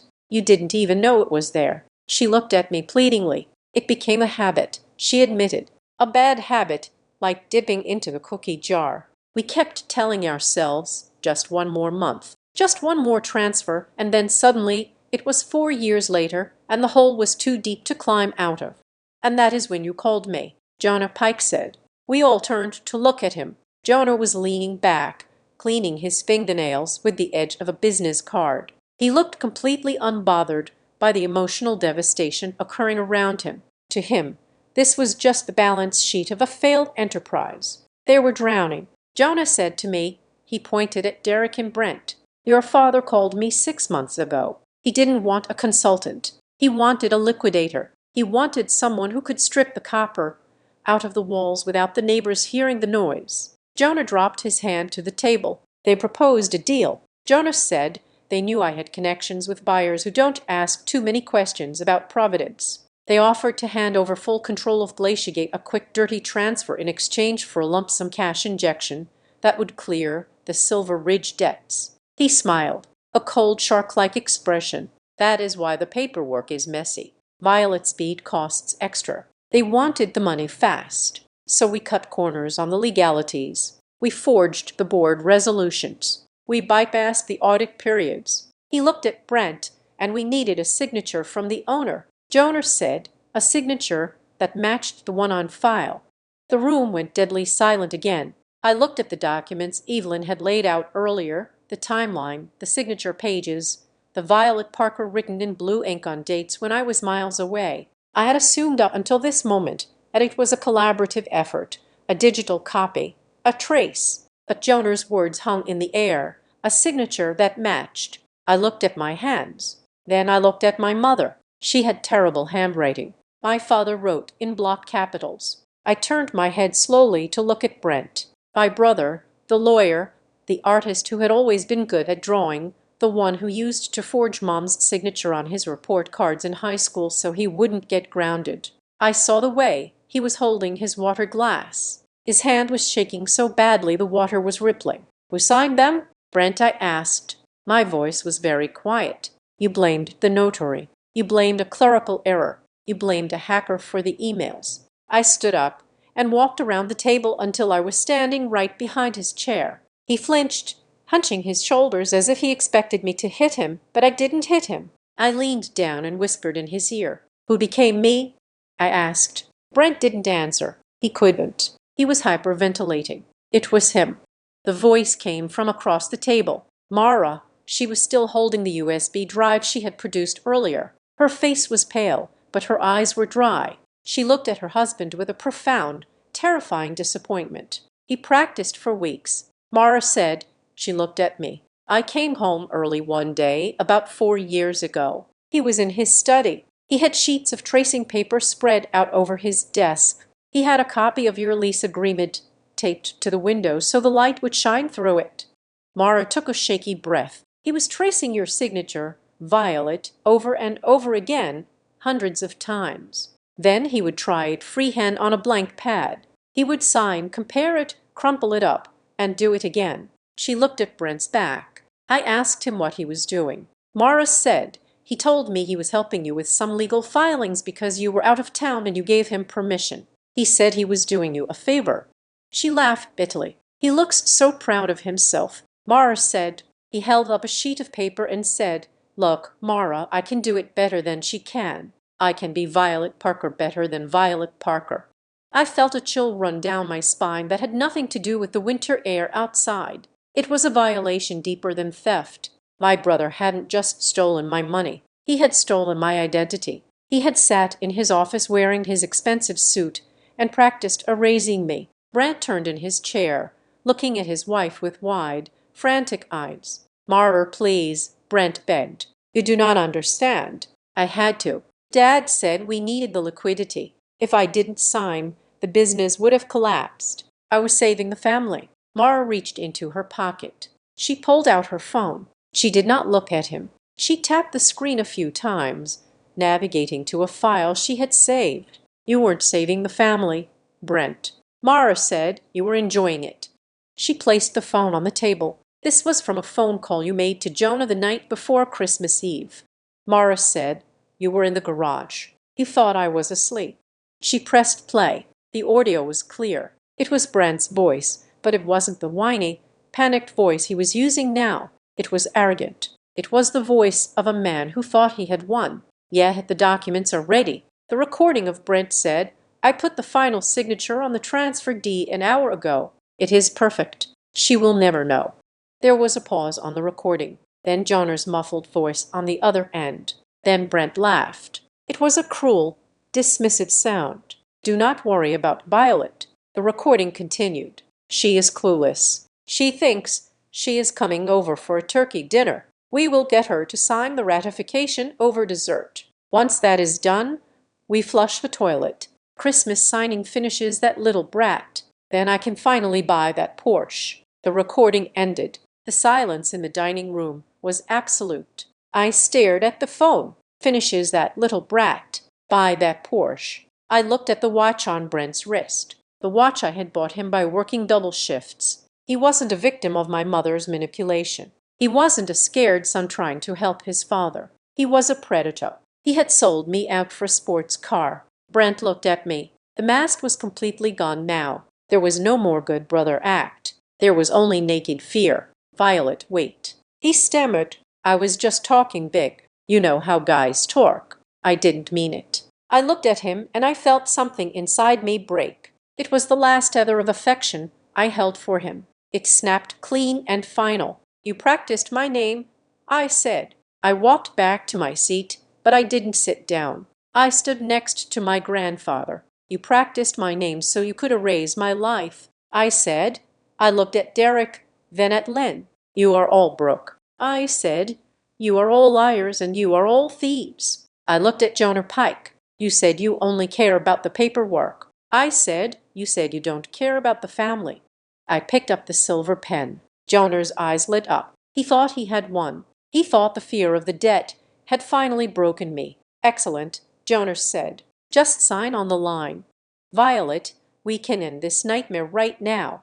I held the pen in my hand. It was heavy, expensive. I looked at the blue folder. Then I looked at my grandfather. Walter gave me a barely perceptible nod. I looked back at Joner. "I have one more question," I said. Joner sighed. "What is it?" I looked at the police officers. "If I sign this," I said, "I am ratifying a fraud. I am becoming an accomplice to a crime that has already been committed." I turned the pen over in my fingers. "But if I don't sign it?" I looked at Derek. "Then the fraud stands and the theft stands and the forgery stands." I looked at Brent, and the evidence stands. I dropped the pen. It hit the table and rolled off the edge, clattering onto the floor near Brent's feet. "I am not signing," I said. Derek let out a sound like a dying animal. "Violet, you are killing us," he screamed. "The loan sharks, the bank, they will take everything." I looked at him with zero sympathy. "They can't take everything." "Dad," I said. I pointed to the documents. Walter had brought the original deed to Glaciagate. "Because you don't own everything." I looked at Walter. "The company is still mine, isn't it?" Walter smiled. A genuine proud smile. 100%. Walter said. "Then, I guess," I said, looking at my family, "you are going to have to find another way to pay for your dinner." The sound of the silver pen hitting the floor echoed like a gavel strike. It rolled across the hardwood and came to a stop against the leg of my brother's chair. For a moment no one moved. The air in the dining room was so tight that it felt like a single sudden breath might shatter the windows. I looked at my family. The tears I had shed earlier were gone. The confusion I had feigned was gone. The trembling in my hands had ceased completely. I felt a strange cold clarity washing over me. The kind of calm that comes when you finally realize that the monster under your bed is just a man in a cheap suit. I turned my head slowly toward my sister-in-law. "Mara," I said. My voice was different. It was lower. It lacked the desperate high pitch of the daughter seeking approval. It was the voice of the owner of Glaciagate Logistics. "Play the rest," I commanded. Brent's head snapped up. "Violet, do not do this," he stammered. I ignored him. I kept my eyes locked on Mara. "Play the part where he explains how they were going to handle Grandpa," I said. Mara nodded. She tapped the screen of her phone again. The audio recording resumed. It was still the garage conversation, the one Brent had thought was private. The quality was crisp, capturing the arrogant echo of his voice against the concrete walls. "We have to be careful with the old man." Brent's recorded voice said, "Walter is sharp, but he is old. If he questions the transfer, we just gaslight him. We tell him his memory is slipping. We tell Violet that Grandpa is getting confused, that he is mixing up the trust funds. There was a pause on the recording followed by a cruel chuckle. "She will believe us," Brent said. "She always believes us. She is soft. We tell her we are fixing Grandpa's mistakes. We paint him as senile. By the time he figures out the company is gone, we will have the cash and he will be arguing with a nurse in a retirement home." The recording stopped. The silence that followed was heavy with a new kind of horror. It was one thing to steal from me. It was another thing entirely to plot the psychological destruction of our grandfather, the man who had built the fortune they were cannibalizing. Brent made a noise, a guttural animalistic grunt of panic. He lunged across the table, his hand shot out, clawing for the phone sitting in front of Mara. He was fast, fueled by the adrenaline of a man watching his life disintegrate. "Give me that!" Brent screamed, but he never reached the phone. Walter Caldwell moved with a speed that belied his 82 years. He did not stand up. He simply reached out and clamped his hand around Brent's wrist. His grip was iron. He slammed Brent's arm down onto the table, pinning it against the lace tablecloth. He did not shout. He did not look exerted. He just held him there, staring into his grandson's terrified eyes. "Sit down, boy," Walter said. His voice was low, vibrating with a quiet, terrifying menace. "You are not going to touch that phone, and you are not going to touch your wife." Brent struggled for a second, then went limp. He realized, perhaps for the first time in his life, that he was physically and morally outmatched. He sank back into his chair, rubbing his wrist where Walter's fingers had left white marks. I looked at the police officers. They had stepped forward when Brent lunged, hands on their belts, but they relaxed slightly when Walter took control. They were letting this play out. I turned to Evelyn Kessler. The lawyer was watching the scene with a grim satisfaction. She opened her briefcase again, not to take something out, but to rearrange the files she had already displayed. She looked like a chess player arranging the board for the final checkmate. "You knew," I said to Evelyn. "I looked at my grandfather. You knew about the plan to paint you as senile." Walter nodded. "I have known for a month," Walter said. Evelyn cleared her throat. "Mr. Caldwell contacted my firm 4 weeks ago," Evelyn announced to the room. "He had received the misdirected email." "Yes, but he also had his suspicions about the sudden decline in communication from the family. He hired private investigators to monitor the financial chatter around Silver Ridge Construction." She looked at Derek, who was staring at his plate as if wishing he could dissolve into the patent. "We knew Derek was shopping the company around," Evelyn said. "We knew he was meeting with Jonah Pike. We even knew about the forged signatures on the preliminary documents." "Then why?" I asked. "Why wait until Christmas? Why wait until dinner?" I felt a flash of anger. "You let me walk into this," I said. "You let them humiliate me. You let me sit here and listen to them lie to my face for an hour. Why didn't you stop them yesterday?" "Because we needed the broker," Walter said. He pointed a finger at Jonah Pike. "If I had confronted Derek yesterday, he would have denied it. He would have shredded the documents. He would have blamed it on a clerical error, just like he tried to do tonight. And without the other party present, it would have been a messy family lawsuit." He said. She said. Walter's eyes locked onto Jonah. "I needed the buyer in the room," Walter said. "I needed the man who was holding the pen. I needed you to see them together, and I needed them to think they were safe enough to confess." Evelyn nodded. "We needed the conspiracy to be active," she said. "We needed Jonah Pike to produce the contract. We needed Brent to admit to the emails. We needed the trap to be baited with their own arrogance." She looked at Jonah, and it worked. Jonah Pike was sitting very still. The color had drained from his face, leaving his expensive tan looking sallow and gray. He was calculating. I could see the wheels turning behind his eyes. He was a mercenary. He had no loyalty to my father, no loyalty to Brent, and certainly no loyalty to the family honor. He was looking at the police. He was looking at the evidence. And he realized he was the only person at the table who was not related by blood. He realized he was the scapegoat. Jonah let out a long breath. He picked up his napkin and dabbed his forehead. "Okay," Jonah said. He dropped the napkin on the table. "I would like to state for the record that I was misled regarding the internal dynamics of this ownership group." Derek's head snapped up. "Art," Derek hissed. "What are you doing?" Jonah ignored him. He turned his body toward the police officers, offering them his full attention. I was approached by Derek and Brett Parker to facilitate a swift liquidity event. Jonas said his voice was calm, professional, detached. They assured me that they had full power of attorney. They assured me that the beneficiary, Violet Parker, was incapacitated and that her signature was a formality they were authorized to execute. He pointed at the blue folder on the table. I have emails, Jonas said. I have text messages from Derek stating explicitly that he had the authority to sell. I have the wire transfer instructions he sent me. If there was forgery involved, I was not a party to it. I was a victim of their misrepresentation. He looked at Evelyn. I am willing to cooperate fully. Jonas said, I can provide the entire paper trail, the names of the buyers, the offshore accounts they wanted, the money sent to, everything. You traitor, Derek screamed. My father slammed his fist onto the table, making the glasses jump.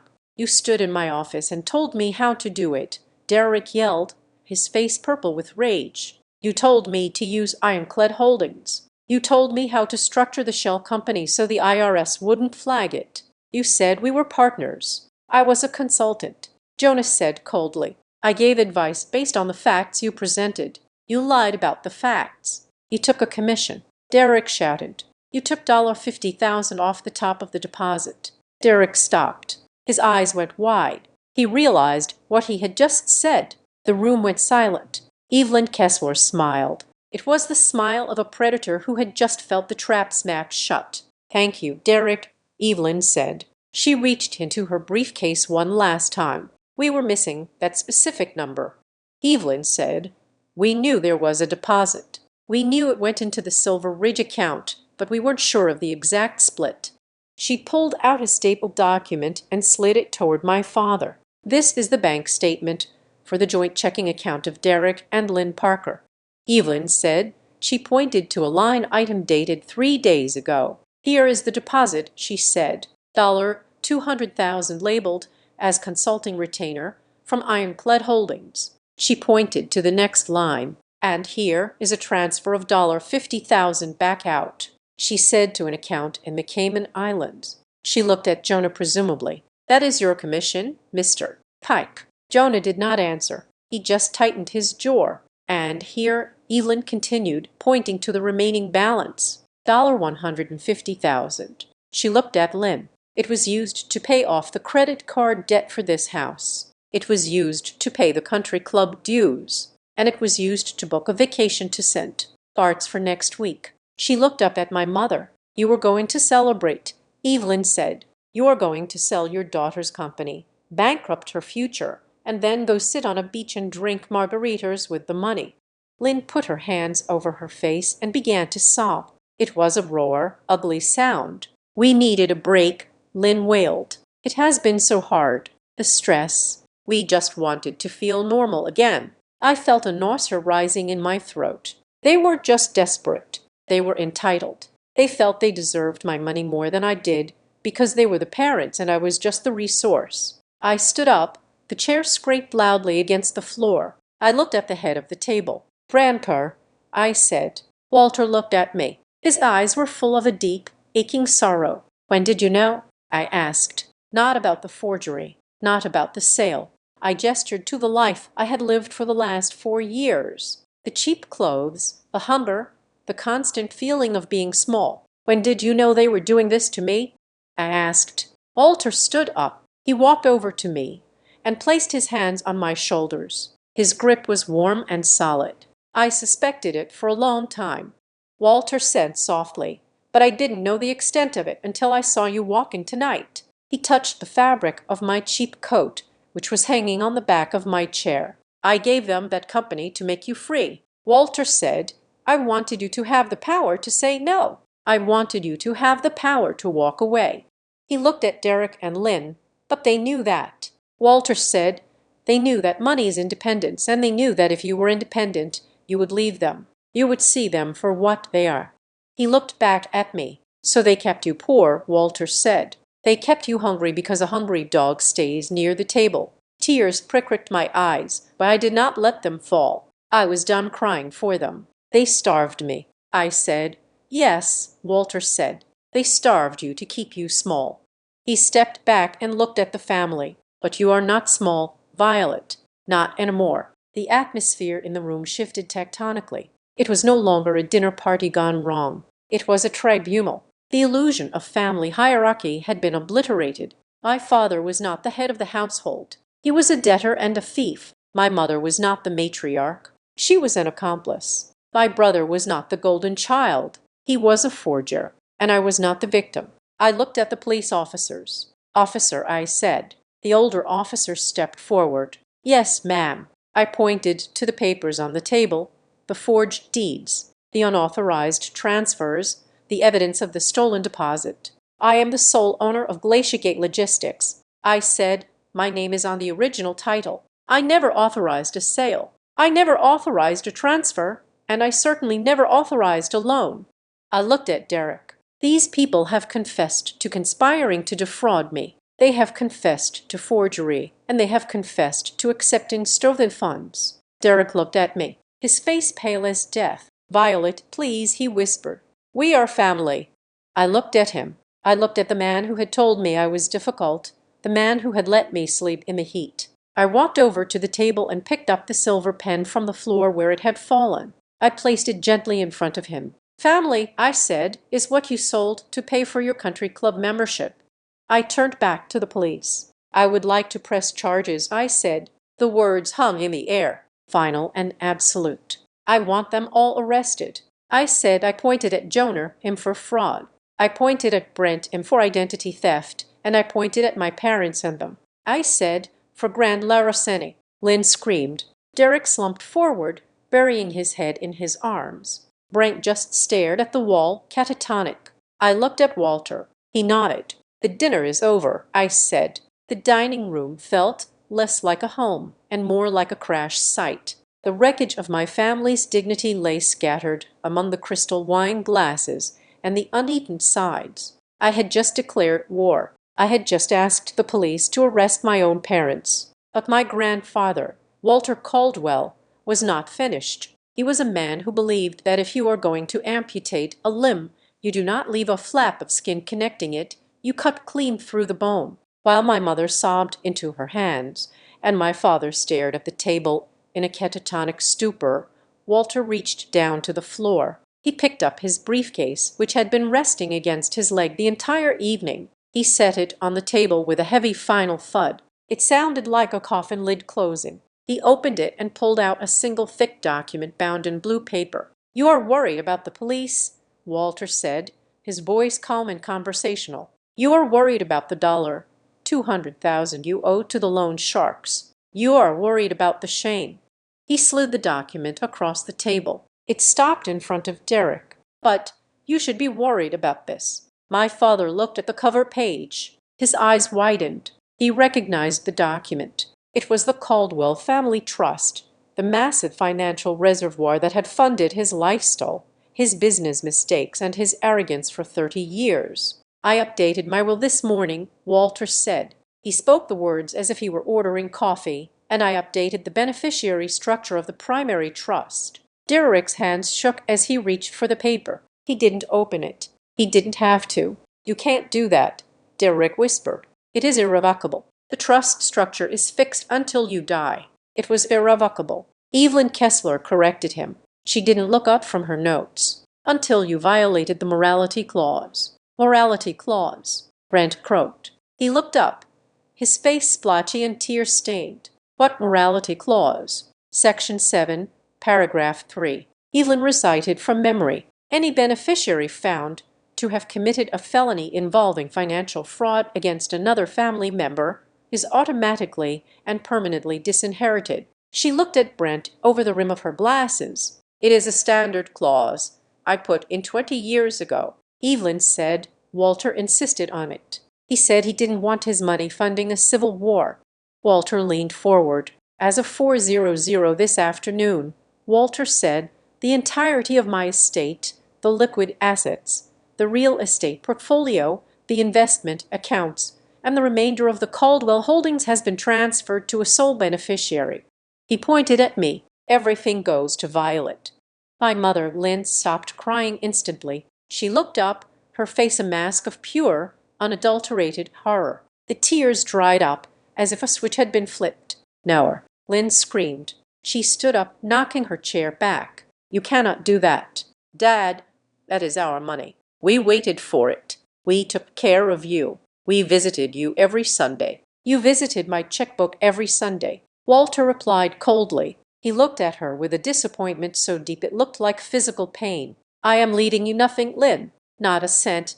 Not the house, not the cars, nothing. But we have debts," Lynn shrieked. Her voice was piercing. "We have the mortgage. We have the loan sharks. If you cut us off, they will kill us." Walter picked up his wine glass. He swirled the liquid, watching the red vortex. "Then I suggest you get jobs," Walter said. He took a sip. "I hear the logistics industry is hiring. Maybe you can drive a truck for Violet." The brutality of the statement sucked the oxygen out of the room. My parents weren't just facing prison. They were facing the one thing they feared more than jail poverty. They were facing the very life they had forced me to live for 4 years. Evelyn Kessler cleared her throat. "And just to be clear," Evelyn said, "this is not something you can fight in probate court."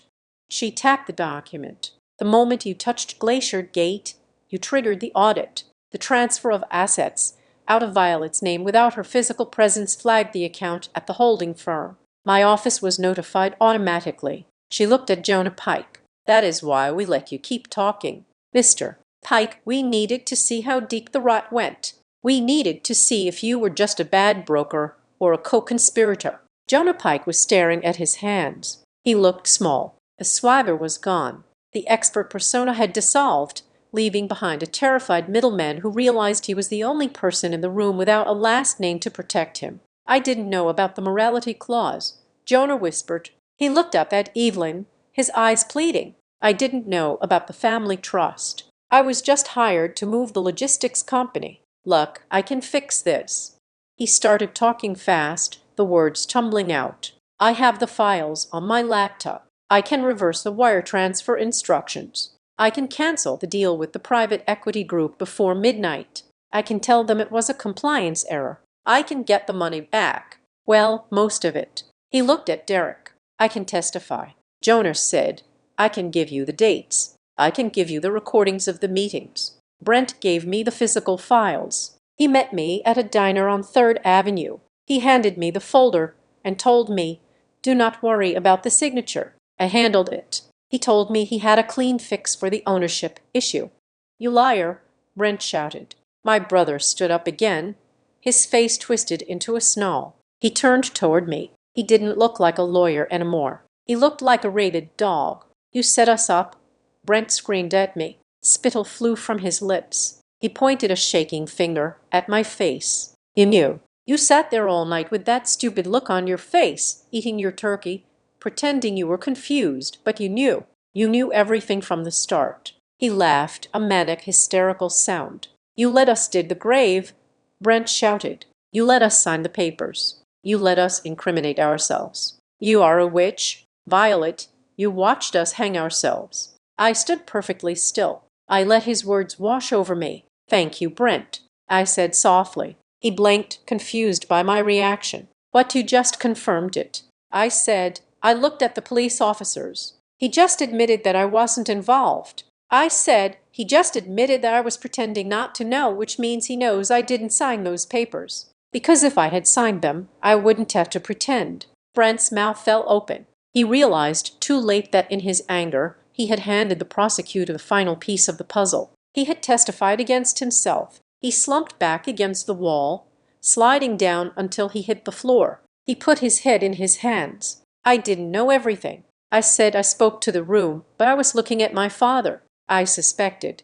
I said. I walked over to the window, looking out at the snow falling in the dark. For months, I felt like something was wrong. I would get rejected from a job, and the rejection letter would feel personal. I would come home to my apartment, and I would feel like someone had been there. Not a burglar, just a presence. I turned back to them. I thought I was going crazy. I said I thought I was paranoid. My own mother told me I was paranoid. She told me I needed therapy. She told me to take pills. I looked at Ling. "You tried to medicate my intuition." Mom, you tried to drug the truth out of me. I took a deep breath, but then Grandpa called me yesterday. I said he didn't tell me everything. He just said, Violet, come to dinner on time and do not sign anything until I put my glass down. I looked at Walter. That was all I needed. I said, because unlike you, Grandpa has never lied to me. Derek let out a roar of frustration. He swept his arm across the table, sending the centerpiece, the candles, the pine cones, the expensive china bowl crashing to the floor. It is not fair, Derek screamed. We built this family. We gave you life, and you are going to destroy us over money, over a business you didn't even earn. He was panting, his face red, his eyes bulging. You are a parasite, Violet. Derek shouted. You are a cold-hearted, selfish little ding-dong. The doorbell cut him off. It wasn't the hesitant ring of a guest. It wasn't the polite chime of a neighbor. It was a long, solid press, continuous, urgent. Derek froze. The insults died in his throat. He looked at the door. Then he looked at the grandfather clock in the hallway. It was exactly 9:00. My mother stopped breathing. Brent looked up from the floor. Jonah Pike closed his eyes as if praying for teleportation. Who's that? Lynn whispered. Her voice was barely a squeak. Is it the loan sharks? Walter Caldwell stood up. He picked up his napkin one last time, folded it into a perfect square, and placed it on the table next to the ruin of the dinner. No, Lynn, Walter said. The loan sharks don't ring the doorbell. He adjusted his cuffs. That is the reason I asked you to start dinner at 6:00 sharp, Walter said. He looked at Derek. I knew it would take exactly 3 hours to peel back every layer of this lie. I knew you would deny it at 6. I knew you would bargain at 7. I knew you would fight at 8. He looked at the door as the bell rang again. And I knew that by 9 you would be finished. Evelyn Kessler looked at her wristwatch. She tapped the glass face. They are right on time, Evelyn said. She looked at the police officers standing by the archway. Officers, Evelyn said, you can let them in. These aren't the responding patrol units. These are the detectives from the Financial Crimes Division. Detectives, Derek gasped. Evelyn nodded. I filed the digital evidence packet with the district attorney's office at 5:59. Evelyn said, just before we sat down to eat, we weren't waiting for you to confess to find out the truth. Derek, we were waiting for you to confess, to see if you had any soul left worth saving. She looked at him with cold pity. Clearly, the file was necessary. The front door opened. A blast of cold air rushed into the hallway, carrying the scent of snow and exhaust. Heavy boots stepped onto the hardwood floor. Not one pair, 4 pairs. The sound of radios crackled in the entryway. Police warrant execution. The voices were loud, professional, and devoid of any holiday cheer. I looked at my father, the man who had spent his life terrified of losing his reputation, the man who had sold his daughter to keep his name clean. He looked at the door, and then he looked at me, and in that moment he realized that the poverty he had inflicted on me was about to become his permanent address. I didn't smile. I didn't gloat. I just felt a heavy, exhausting weight lift off my shoulders. The trap hadn't just sprung. It had cleared the room. Let them in, I said. The draft from the hallway was biting, carrying the scent of winter and the distinct metallic smell of impending authority. The 4 detectives who stepped into the dining room did not look like the guests my mother usually entertained. They did not wipe their feet on the rug. They did not admire the garland on the staircase. They walked with the heavy, purposeful stride of men who had already read the file and knew exactly how the story ended. One of them, a man with graying hair and a face that looked like it had been carved out of granite, stepped forward. He scanned the room, his eyes lingering for a moment on the shattered centerpiece on the floor before locking onto my father. Derek Parker, the detective asked. My father did not answer. He couldn't. He was staring at the badge clipped to the man's belt as if it were a radioactive isotope. I am Detective Miller with the Financial Crimes Division, the man said. He held up a folded piece of paper. I have a warrant here for the seizure of all physical and digital evidence related to the business entities known as Silver Ridge Construction and Ironclad Holdings. He looked at Brent, then at Lynn. I also have arrest warrants for Derek Parker Lynn Parker and Brent Parker on charges of conspiracy to commit wire fraud, forgery in the first degree, and grand larceny. The words hung in the air, clinical and devastating. There was no shouting. There was no dramatic music. Just the flat, hard reality of the law entering a room that had been insulated from consequences for too long. Detective Miller gestured to the officers behind him. "Secure the evidence," he said. 2 officers moved toward the table. They didn't ask permission. They produced evidence bags. They began to collect the documents Evelyn Kessler had laid out with such precision. The timeline of my betrayal, the forged signature pages, the bank statements showing the stolen deposit. They moved efficiently, their latex gloves making a snapping sound that seemed incredibly loud in the silence. One officer took out a camera. Click a photo of the fake deed. Click a photo of the email logs. Click a photo of the silver pen lying on the table, the weapon they had tried to force into my hand. It was a crime scene processing. My family dinner was being tagged and bagged. The detective looked at a clipboard. "Brent Parker," he said. My brother was still sitting on the floor where he had slid down moments ago. He looked up, his eyes dazed. "Stand up, son," the detective said. Brent didn't move. He looked at me, his mouth opening and closing. "I am an attorney." Brent stammered. His voice was a whisper. "You cannot just. I need to see the warrant. I need to make a call." "You can make a call from the station," the detective said. "Stand up now." An officer reached down and hauled Brent to his feet. My brother, who had spent the last hour screaming at me, who had practiced my signature to steal my life, went limp. He didn't fight. He didn't argue. He turned around slowly, and the officer pulled his wrist behind his back. Click, click. The sound of handcuffs is distinct. It is the sound of total loss of control. Brent flinched as the metal bit into his skin. He looked at the watch on his wrist, the one I had bought him, and then he looked away. Shame finally overtaking him. "Derek Parker," the detective called out. My father stood up. He smoothed his suit jacket, a reflex of a man who still thought appearance mattered. He looked at the detective, then at Walter, and finally at me. He tried to summon the ghost of his old authority. "Officer, listen," Derek said. His voice was shaking, but he tried to make it firm. "This is a misunderstanding. This is a family dispute. We are just having a heated discussion about estate planning. There is no need for handcuffs. We can resolve this civilly. We will come down to the station tomorrow morning and clear this up." The detective looked at him with zero emotion. "This is not a civil dispute.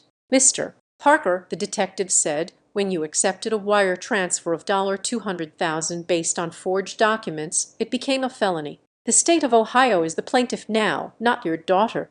He pointed to the door. "Turn around." Derek's face crumpled. The illusion that he could talk his way out of anything, that he could charm or bully the world into submission vanished. He turned around. The officer cuffed him. My father let out a small, pathetic grunt as his shoulders were pulled back. "Lynn Parker," the detective said. My mother let out a wail that sounded like a siren. She dropped to her knees. It wasn't a faint.